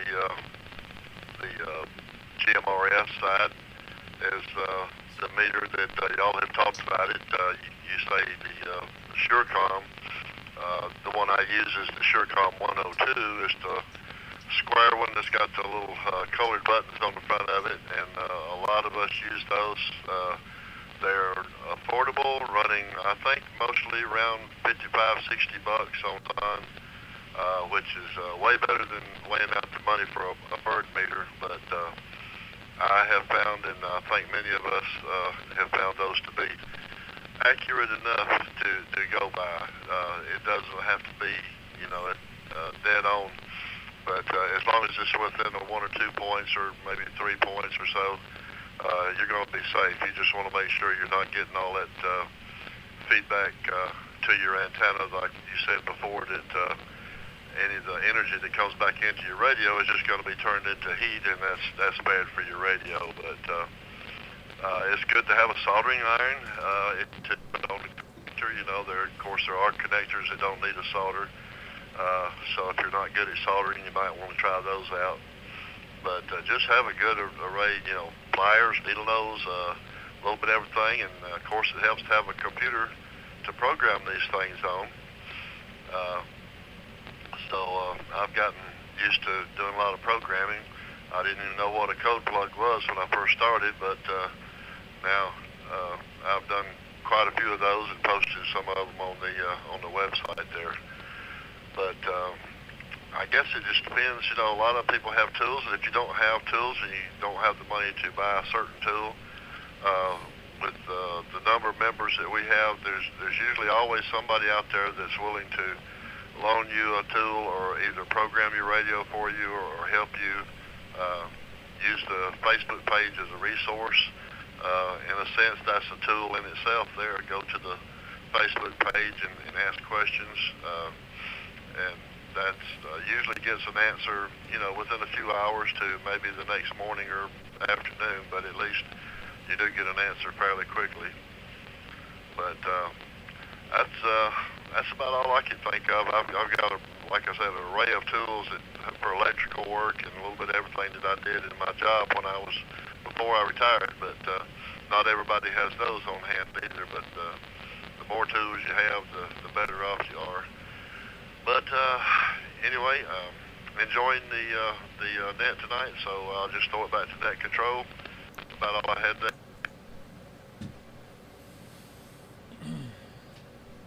there. Good stuff, Tim. And there's a wide array of tools that we have that we probably already have and had no idea that they could be useful in the application of radio. Things like you'd mentioned, the soldering iron. Yeah, I grew up on a farm, and I tell you, it seemed like every season we had to fix trailer lights. We had to go through all the trailers, and we had to hook them up to a truck and check the turn signals, check the brake lights, find what didn't work, crimp in new little crimp splices, and get stuff working again. And then the very next season, when it's time to break that equipment out again, we're out there fixing lights again. Every stinking year. Sometimes the same circuit, sometimes the same light, until I think I was 13 or 14 years old. And I had some heat shrink and some solder, and we started fixing those electrical connections by soldering wires together and covering them with heat shrink, and that's when we stopped fixing them every year. We got to the place where those connections would oxidize and corrode through the course of a season, especially when you got a trailer that's sitting out in the field for, in all the weather throughout the year, and it gets used once a year. Excuse me. Well, that snuck up on me out of nowhere. Sorry about that. But, and then once we learned that soldering that stuff keeps the oxygen off the copper, and then covering that up with heat shrink keeps the oxygen from getting past the jacket and into the wire, keeps that from corroding, and makes for reliable circuits. So soldering is a great thing, a skill to learn and a tool to have, and most of our connectors can be crimped, and if we make the right effort at waterproofing and sealing up our connections, we don't have to worry about water, and we also don't have to worry about oxygen. So we should have good long-lasting connections because of the waterproofing that we apply after we do the crimps and put everything together. But you know, a buddy tells me that another important tool that you should have in any toolbox is a hammer. Because Gary, you know, if you fix it with a hammer, it will work just like you expect it to. Right. Absolutely. It's true. So I think, you know, that's valid. Once you get to the place where you've fixed it enough times, maybe it's time to break out the hammer and fix it one last time. Good stuff, Tim. Thank you for all of that. With that, we're going to move on to CW27 Colton in Watkinsville. Colton, are you still there with us? This is CW27. I'm fairly new to GMRS, just now getting into it, falling in love with radios, actually studying for my amateur now. But no tools, radio specific, but I do have a question maybe I can throw on air. Maybe y'all can help me out. I just noticed it today, but I'm getting some humming feedback in my mobile unit under hard acceleration. I haven't done my due diligence Googling it or anything yet, but y'all brought up some questions, so I thought I'd throw that on there. Yeah, I think probably one of the more common things that we're going to find in a mobile installation is likely going to be grounding. Yep. You know, so we often tell people, you know, to ground. And if you buy a newer radio, you'll find that radio is going to have a fuse connector on both the positive and the negative lead. So it's important to run your electrical connections from your radio back to the battery and put those connections as close to the battery as you can get them, and rely on both those fuses. Don't cut out the negative fuse. You want to keep that one in play too. All right, so you've got a fuse on your positive coming from the battery, also a fuse on your negative wired directly to the battery if you can. Don't just drill a hole in the floor and run it to a screw. Make sure you run that wire all the way back to the battery. And part of the reason for that is a lead acid battery loves AC, and there's no better filter that we have in our vehicle than that lead acid battery to consume any of the alternator noise and any of the other artifacts that come from modern vehicles. With all of the computers and the omnibus and the data bus and the yellow bus and all the different buses that are on our vehicles these days, and all of the signals that get transmitted over, you know, ordinary circuits. It seems like it's just a lighting circuit, but it is also carrying, in some cases, carrying data. That can be noise to our radios, and those things can all affect the way that a radio performs, especially if the power is running alongside those noisy wires. So as much as you can, keep your radio wiring perpendicular to the vehicle wiring. Don't lay it in the same trough. Don't let it run in the same loom with the car's wiring. Let it be separated, or make it cross those things at a 90-degree angle and go right straight back to your battery.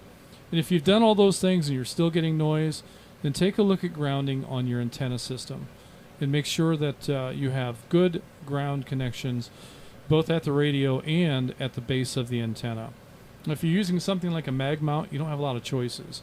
But if you've got a fender mount or some kind of a vehicle mount, you might consider running a ground wire from that mount back to the battery, same point at which you're grounding your radio.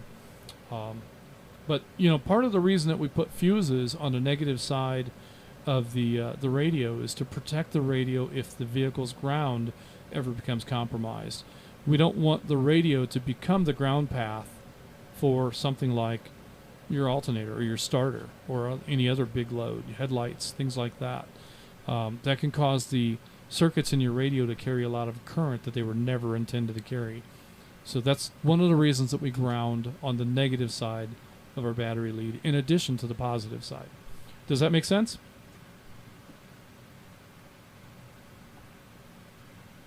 Absolutely. I'm running my radio through my S-Pod, so a switch base. I guess I need to run it back straight to the battery. I appreciate all the insight. That's all I have tonight. Can't find my foot switch. There it is.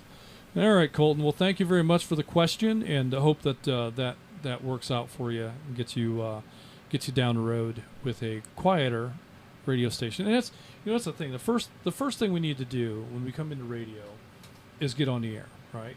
That's right. Just get on the air, and once we've done that, and we find, okay, well, our radio is working, but I have this issue or that issue. We make small incremental improvements to our station until we have an ideal radio station, and then once we've achieved that, then we find other ways to spend money. And I would just say incremental changes. Tune in your radio. Make those changes one at a time. If you suspect you've got a bad ground, maybe you've got a ground wire run to a position that has paint underneath of it, under the back seat or otherwise in the trunk, something like that. Change that one thing first before you go change something else. The reason for that is you'll learn along the way. The radio hobby is one we're trying to, learn about RF and electricity. Learn what fixed your issue so you know what not to repeat next time.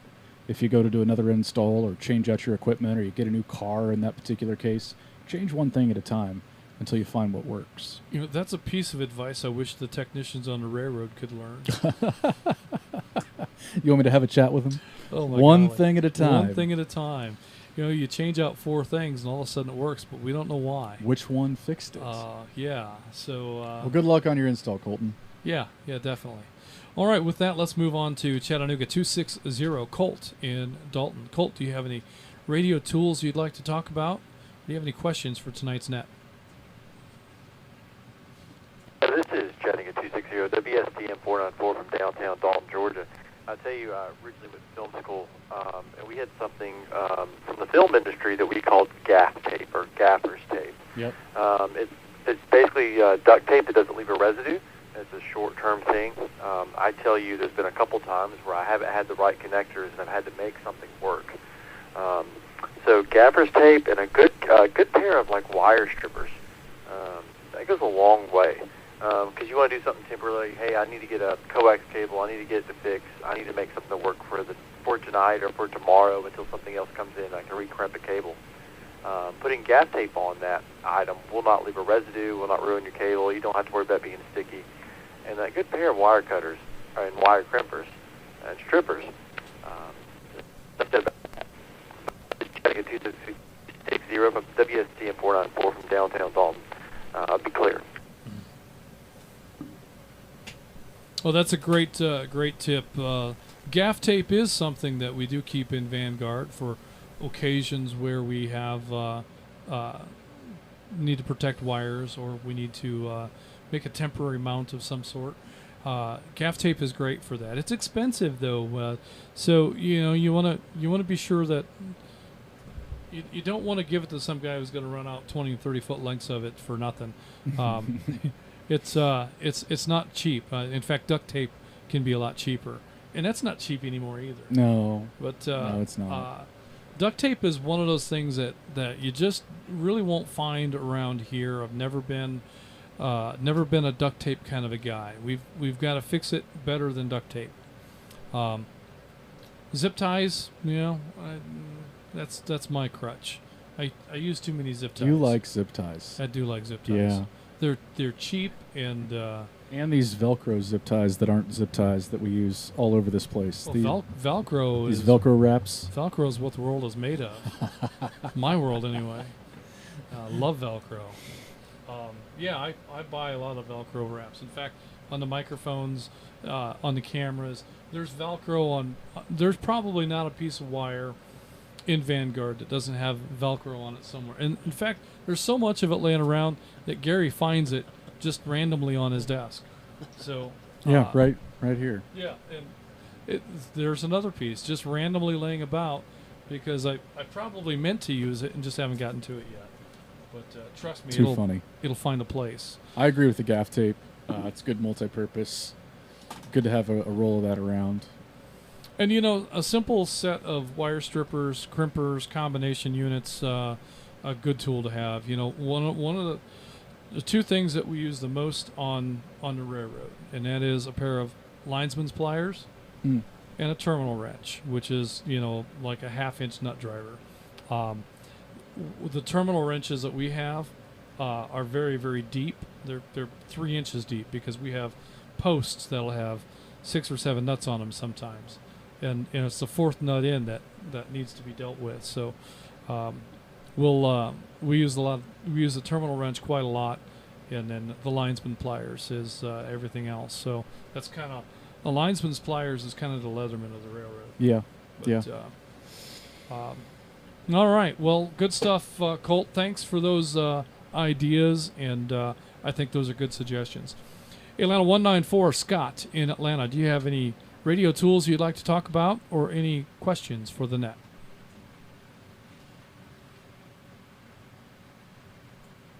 Hi, this is Scott. I wanted to say that we did mention the infrared camera, the FLIR, the flare.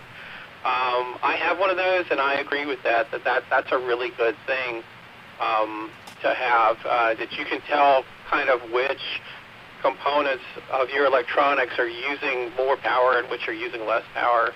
And I'm kind of curious as I get further along, once I get into ham fully, will you be able to see, power or power loss on the end of your antenna? But that's something that I think is very interesting. I did, as far as tools, I did start with the Nano VNA.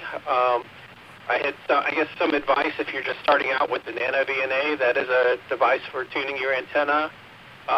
You never want to put any power into your Nano VNA. It comes with its own sort of transmitter circuit.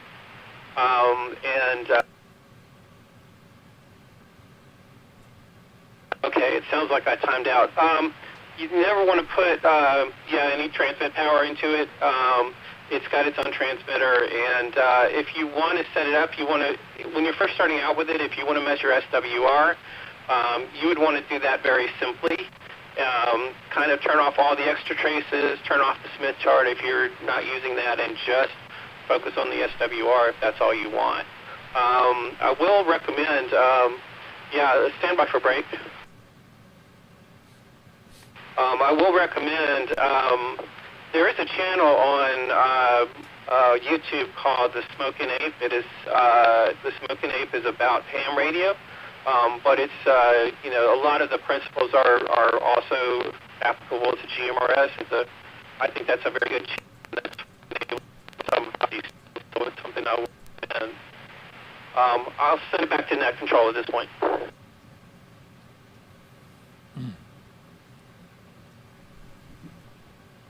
There it is. My foot switch keeps moving around on me, and I couldn't find it. But I found it now. Good stuff, Scott. And yeah, I'm curious too. In fact, I think the infrared camera is something I'm gonna have to explore myself, because my method has always been, if there's something you think is getting hot, put your fingers on it and see. There may be circumstances. I mean, definitely you don't want to touch a radio circuit. You don't want to touch an antenna circuit with your hands when it's active. So, even in GMRS, where we're only dealing with 50 watts, you don't want to do that. But in microwave, you're dealing with sometimes, 3 to 5 watts. In a really, really big microwave radio, might be in the area of 15 watts. That's a lot for microwave. So I think in the railroad we have some that are in the 22 watt range, but that's long distance stuff. That's 30 miles. In microwave over 30 miles, you start dealing with issues of curvature of the earth, and you become subject to weather conditions.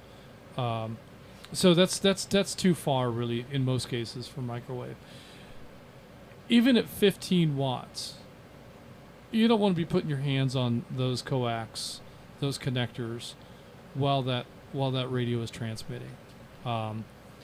In commercial service, if we've got to work on an antenna system, that radio is getting turned off.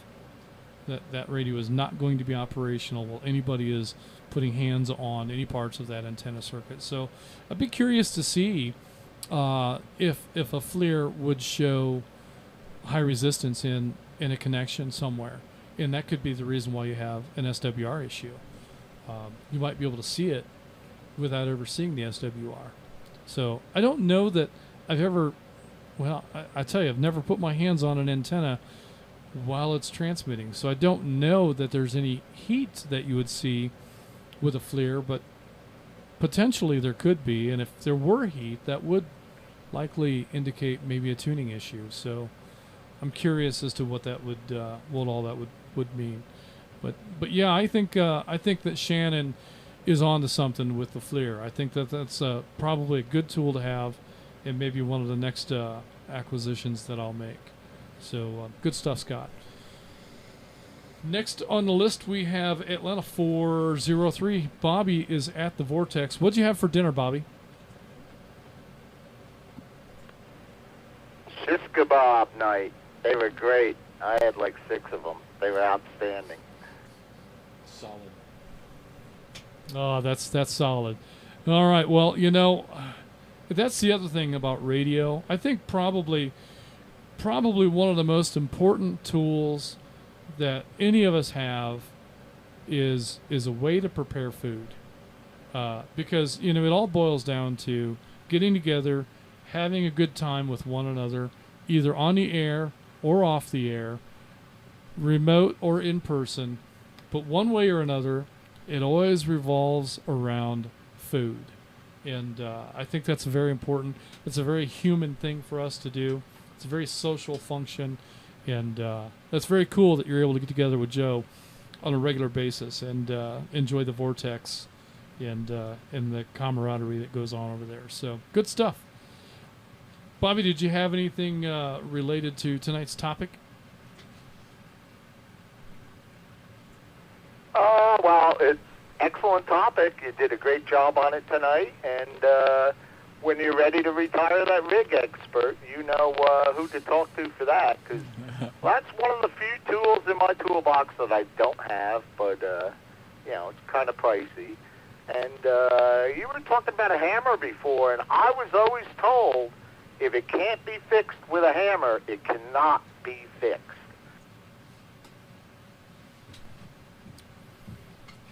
Well, that's valid. That's absolutely valid.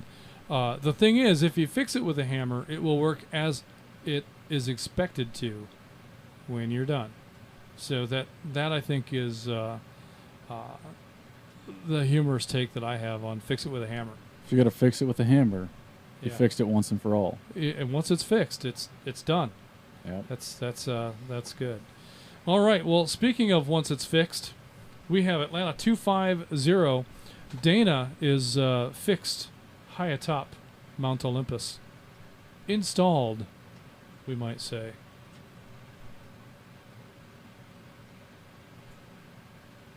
Well, good evening, gents, and always doing a good job there. Great topic.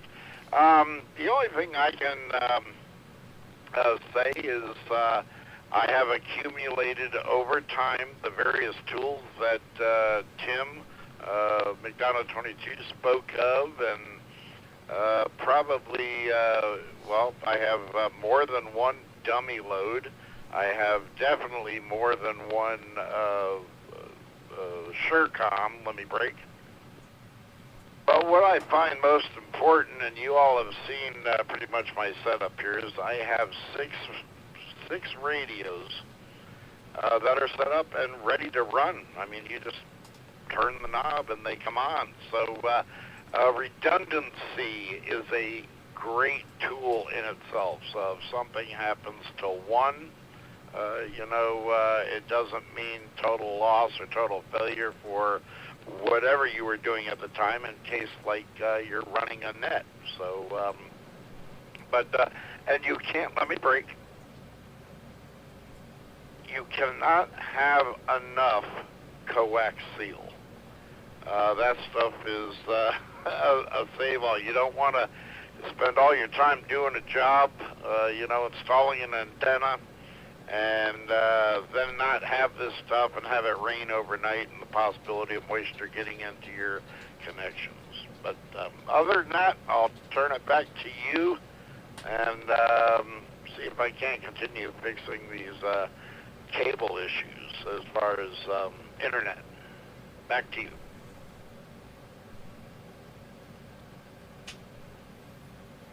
All right, Dana. Well, it's an accumulation over time, really. You have to prioritize what you think you're going to get the most use out of, tool-wise, and what things you're engaged in, what activities you're engaged in. Early on in my GMRS exercises, I was fascinated with antennas, and I experimented with a number of antennas. And one of the things that I really wanted to be able to do was to operate multiple radios. And my purpose in that was that I wanted to be able to have a radio for net control and have a standby radio that was ready to go right out of the gate. So it wouldn't be a matter of switching antennas or switching power supplies or installing anything. It would be a matter of nothing more than a power switch, and in some cases not even that. And so I experimented with having antennas in proximity and not having the issues of desense, and I learned a few things about proximity of antennas along the way, and also learned a few things about coax adapters and cheap coax. I learned a lot about cheap coax. None of those lessons were good. And even the how would you call it, the counterfeit, is that the right word? The fake LMR 400, the stuff that you can buy much more affordably than the real deal. Yeah. In a short enough run, you can get by with that. But, once we're getting into the 25, 35, 45 foot range, that stuff is going to let you down. And it really is disheartening to have thought that you were saving money to learn that you really just threw a bunch of money away. There's a saying to that point that I'm forgetting the exact words, but something along the lines of buying something cheap can be an expensive lesson. Yeah. I hear David Dallas 20 often say, "Buy once, cry once." Yes. And go ahead and bite the bullet and spend the extra to get the right tool the first time, and you won't have to buy it twice. And that's valid. That's valid, especially when you're talking about a more expensive tool. But Bobby had made mention about wanting to take possession of the rig expert when I retire it. Probably what will happen, and I've seen this happen with a couple of other rig experts, is that the display will look like this even though the power is on. And Bobby, that's when you can have it. When it loses its backlight. when I'm forced to replace it, because this thing just does such a good job. Yeah. And as long as it continues to work for me, I'm going to continue to use it. I don't see any. This was one of those cry once, buy once scenarios, because it does the work I need it to do. It does it very reliably, and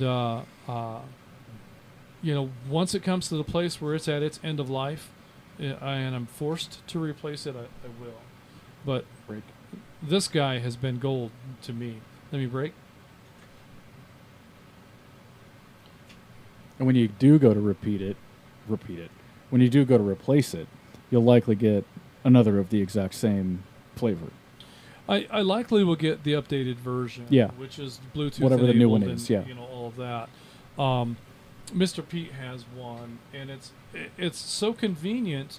If I'm using this tool, I am connected to the antenna system, and I'm hanging off of the end of that coax. And maybe I'm on a ladder doing it, maybe I'm on the ground doing it. But no matter what I'm doing, I'm connected to the end of that coax, and I have to be wherever the end of that cable is. And if that end of that cable is in the top of a cabinet, then it probably means that I have to be on a step ladder, so I can be at the top of that cabinet. Right. So the thing I like about the one that Mr. Pete has is you can go ahead and climb the ladder, install the device on the end of the cable, get back down on the ground, and then he can, with a different display, he can access that device, and he can control, he can conduct his tests, get his readings, he can save those values. This Rig Expert has a USB port on it for that function. You can save the values. In the real world, that's something I have never, ever done. I've never once plugged a USB cable in here and plugged this into a computer to be able to transfer any of the data.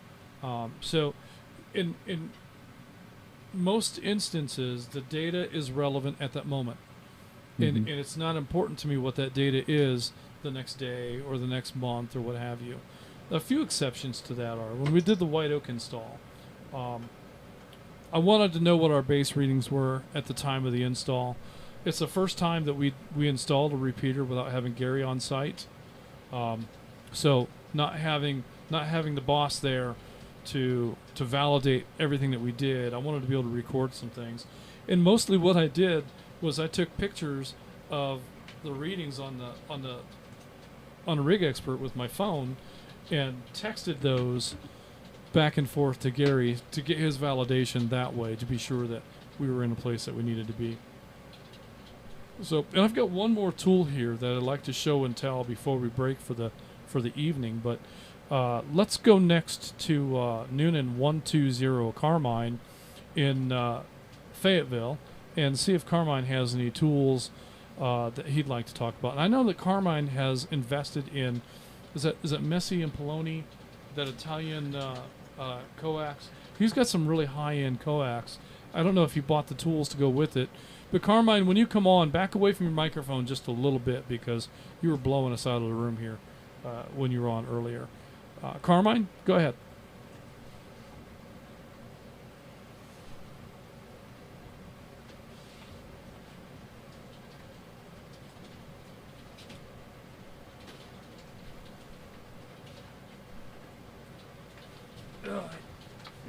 He didn't need to back away from his microphone that far.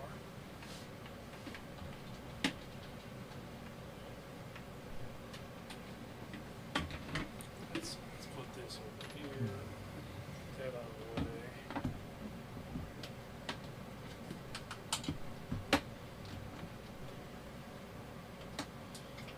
All right, not hearing anything from Carmine. We're going to go ahead and show him as in and out. And that brings us to Blue Ridge 27, Robert in McKaysville. Robert, do you have any questions or comments for tonight's net?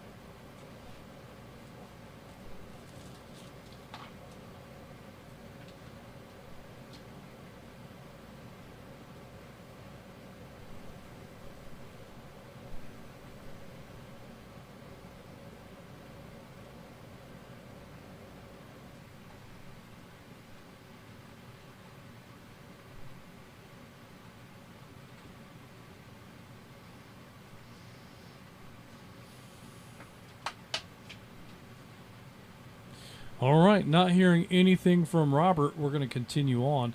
That actually is the end of the roster, so we'll come back. We'll take one more round of questions and comments before we close the net out for the night. But the last of my show and tell tools here, this is Gary's ground resistance meter. So this meter is one that you can clamp onto or around a ground wire, and it will give you a reading of resistance in that circuit, and it will show you how effective your grounding system is. And this is a tool that we've been able to use in various applications. When we installed the machine at the Buckhead location, we verified the condition of the grounds, and we did find some deficiencies that we had to correct. Not a big deal, nothing major, but just, you know, as the location sat, it didn't meet our specifications. So we made some minor corrections and got the grounding just right for our repeater at the Buckhead site. Pretty cool to have these kind of tools and be able to make those kind of assessments and adjustments, and be confident in knowing that we've got an antenna at the top of a very large building that is highly likely to get struck by lightning just because of its elevation and its position on top of that building. But it's a DC grounded antenna, and it's connected to a very, very good grounded grid that we were able to verify the ground properties of that grid. We were able to verify the grounding of the lightning arresting, all of that network, all of the equipment inside the rack that it's attached to is all very well grounded now, and we have confidence that that station will be there regardless of the weather conditions that it's in. In a commercial radio station, you don't really have the opportunity to unhook the antenna because a thunderstorm's coming. We would almost have to have somebody in the building all day to be able to run up there and unhook the antenna and run back up there and hook it back up. And quite honestly, what good is a repeater network if it's going to be offline during the storms? We need this system to be robust, and capable of operating in any weather, any time of the day or night. Now, we do take hits. We do have equipment failures from time to time. But we have far fewer events because of lightning strikes, because of the proper grounding that we do. And that's almost its own topic for its own net. We could go a long way about talking about grounding and how important it is, especially at a base station install. If you've got a radio in your garage or in your house, in your Radio Shack, that should definitely be properly grounded with good lightning arresters. But when the storms come around, I hear time and again people unhooking their antennas. If that's your process and that's what you're comfortable with, then that's okay, but it kind of knocks you off the air for the duration of the storm. And I think that's the time when you want to be able to be on the air more than anything. Let's break. All right, enough of that. Let's go ahead and open up for any additional late check-ins. Any questions or comments? Net Control standing by.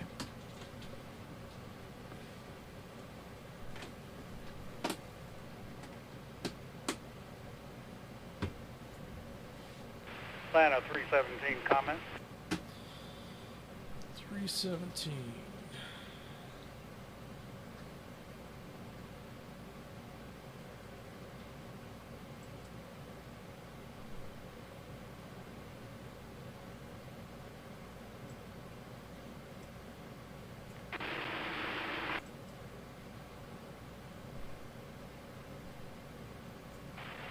Atlanta 317 question.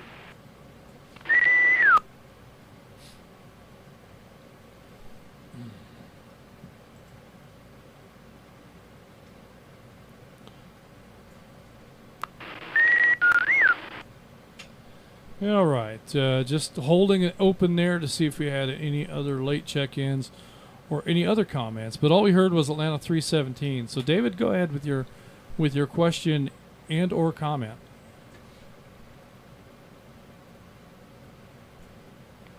Yes, sir. Grounding, very important. I know over the years, the grounding cable from your engine, let's say, to the body may not be very good or very rusted. It is copper. Always check or install an extra ground strap from your engine to your frame. That can sometimes improve a lot of things. Another question, and I'm always dear to this, is dielectric grease to keep water and everything out of any electrical connection. I have used it already on my antenna. I hope that was a good thing. Dielectric grease, what's your opinion on that? Well, there's two things that the dielectric grease does in a connection of that nature. So the first thing is that it creates a barrier between the connection and oxygen. So that can be important because that will go a long way toward inhibiting any kind of corrosion that can develop in that connection. Whether it's copper that corrodes from oxidation or whether it's the metals that's used in the conductors, A lot of times we're using copper-coated cheap metals. Sometimes we're using copper-coated good metals. Very rarely do we see copper-coated, things like brass or non-corrosive stainless steel. Those connectors can offer a little bit more resistance to corrosion, but they're also offering more resistance to electricity. So there's always a compromise. Covering those connections with the dielectric grease can build that barrier to prevent the oxidation, and the grease will also create a barrier from water, moisture getting into the connection. But the grease is, in an installation like an antenna, where it's going to be exposed to weather, the grease isn't necessarily permanent. So you need some way to keep that grease in place, and that would be covering it up, either taping it up really, really well. My experience with electrical tape and water resistance has not been good.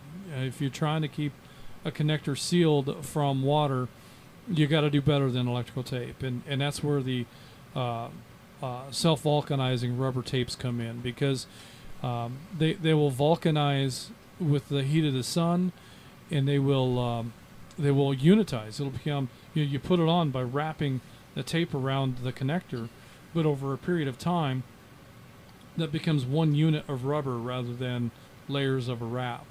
It vulcanizes like a tire becomes vulcanized under heat and pressure. So it's really effective at creating an impenetrable boot around your connections. And in automotive applications, you can use dielectric grease, and it'll mostly stay there because your connections are covered by the body of the vehicle, and at a minimum they're covered by the hood of the car, and they're not exposed to the same environmental conditions that an antenna on a mast would be exposed to. So I wouldn't say no to the dielectric grease, but I would say that by itself it's really not enough.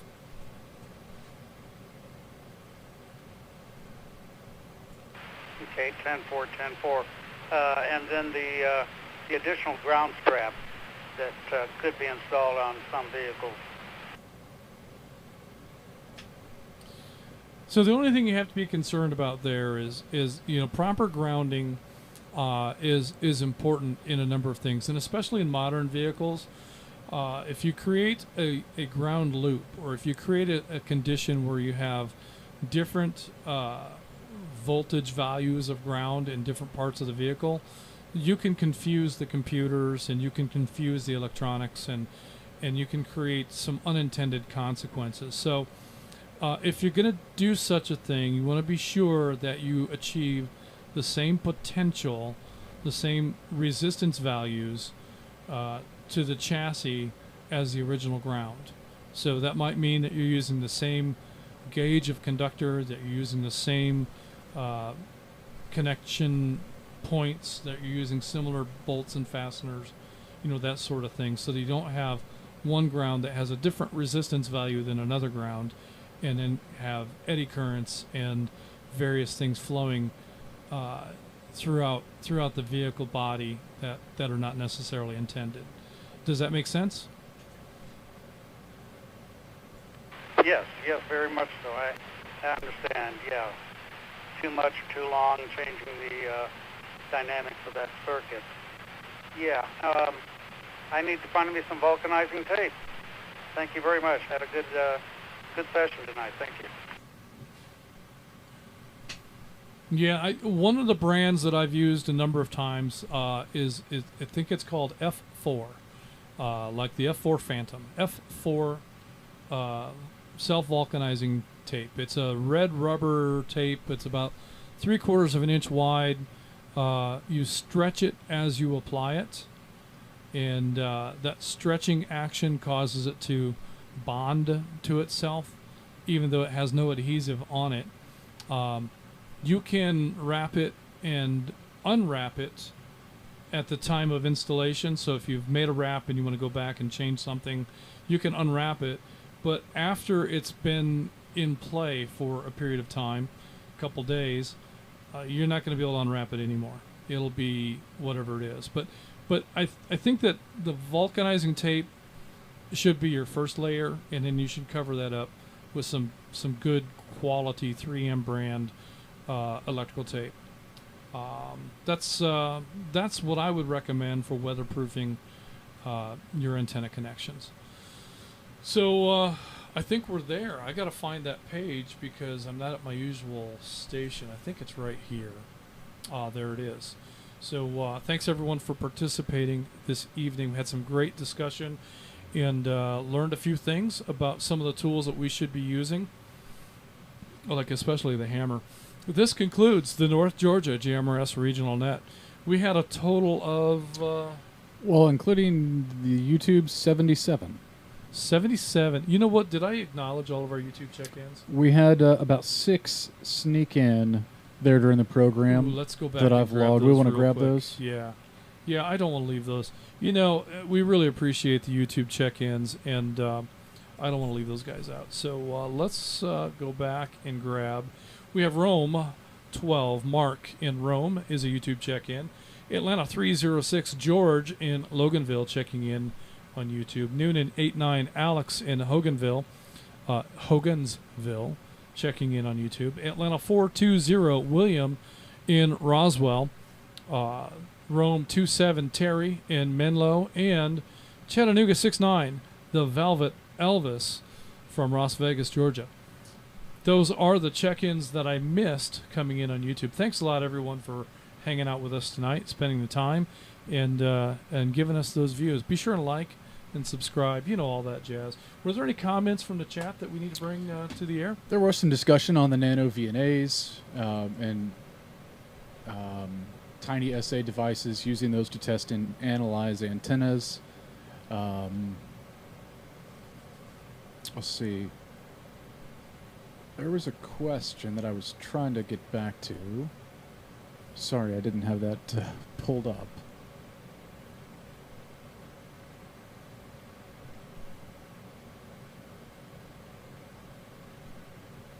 It escapes me now. I'm sorry. Escaped. Yeah. Well, you know, we'll make an effort at getting better about bringing the YouTube chat to the net. It's something that we've talked about, and we want to figure out what the mechanics of that are. So we'll be working on improving our performance in that regard.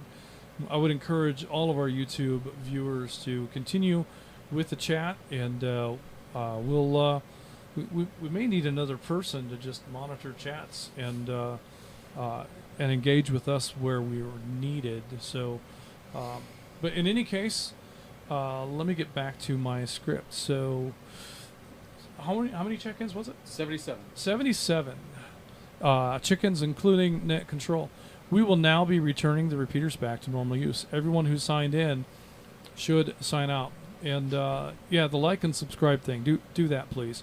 Tune in next week on any North Georgia GMRS linked repeater, and or on the live stream, and where we are going to. What are we going to talk about? Antennas, grounding, and bonding. Ah, very good. Which is a good parallel to this. Well, you know, we've kind of scheduled our tech series topics for the beginning of the month, which, you know, next week is.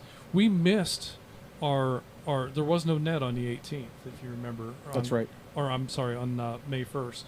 So we missed that, and that's why we held our tech episode to today. So we're going to have another tech episode next week, and we'll be talking about antennas, grounding, and bonding. So we can all bond on the air over antennas. That's good, yeah. All right. So back to the script. I think I've said everything that I'm going to say. Thanks for allowing us to serve as your net control this evening. Good night, everyone. This is...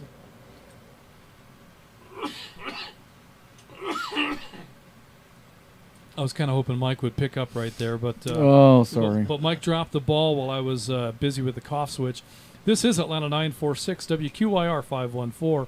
My name is Justin, and this is WRWM 344 Blue Ridge 63. My name is Mike, and this is WRUB 711 Atlanta 519. We are North Georgia GMRS Network, and we are clear. Good night, everyone.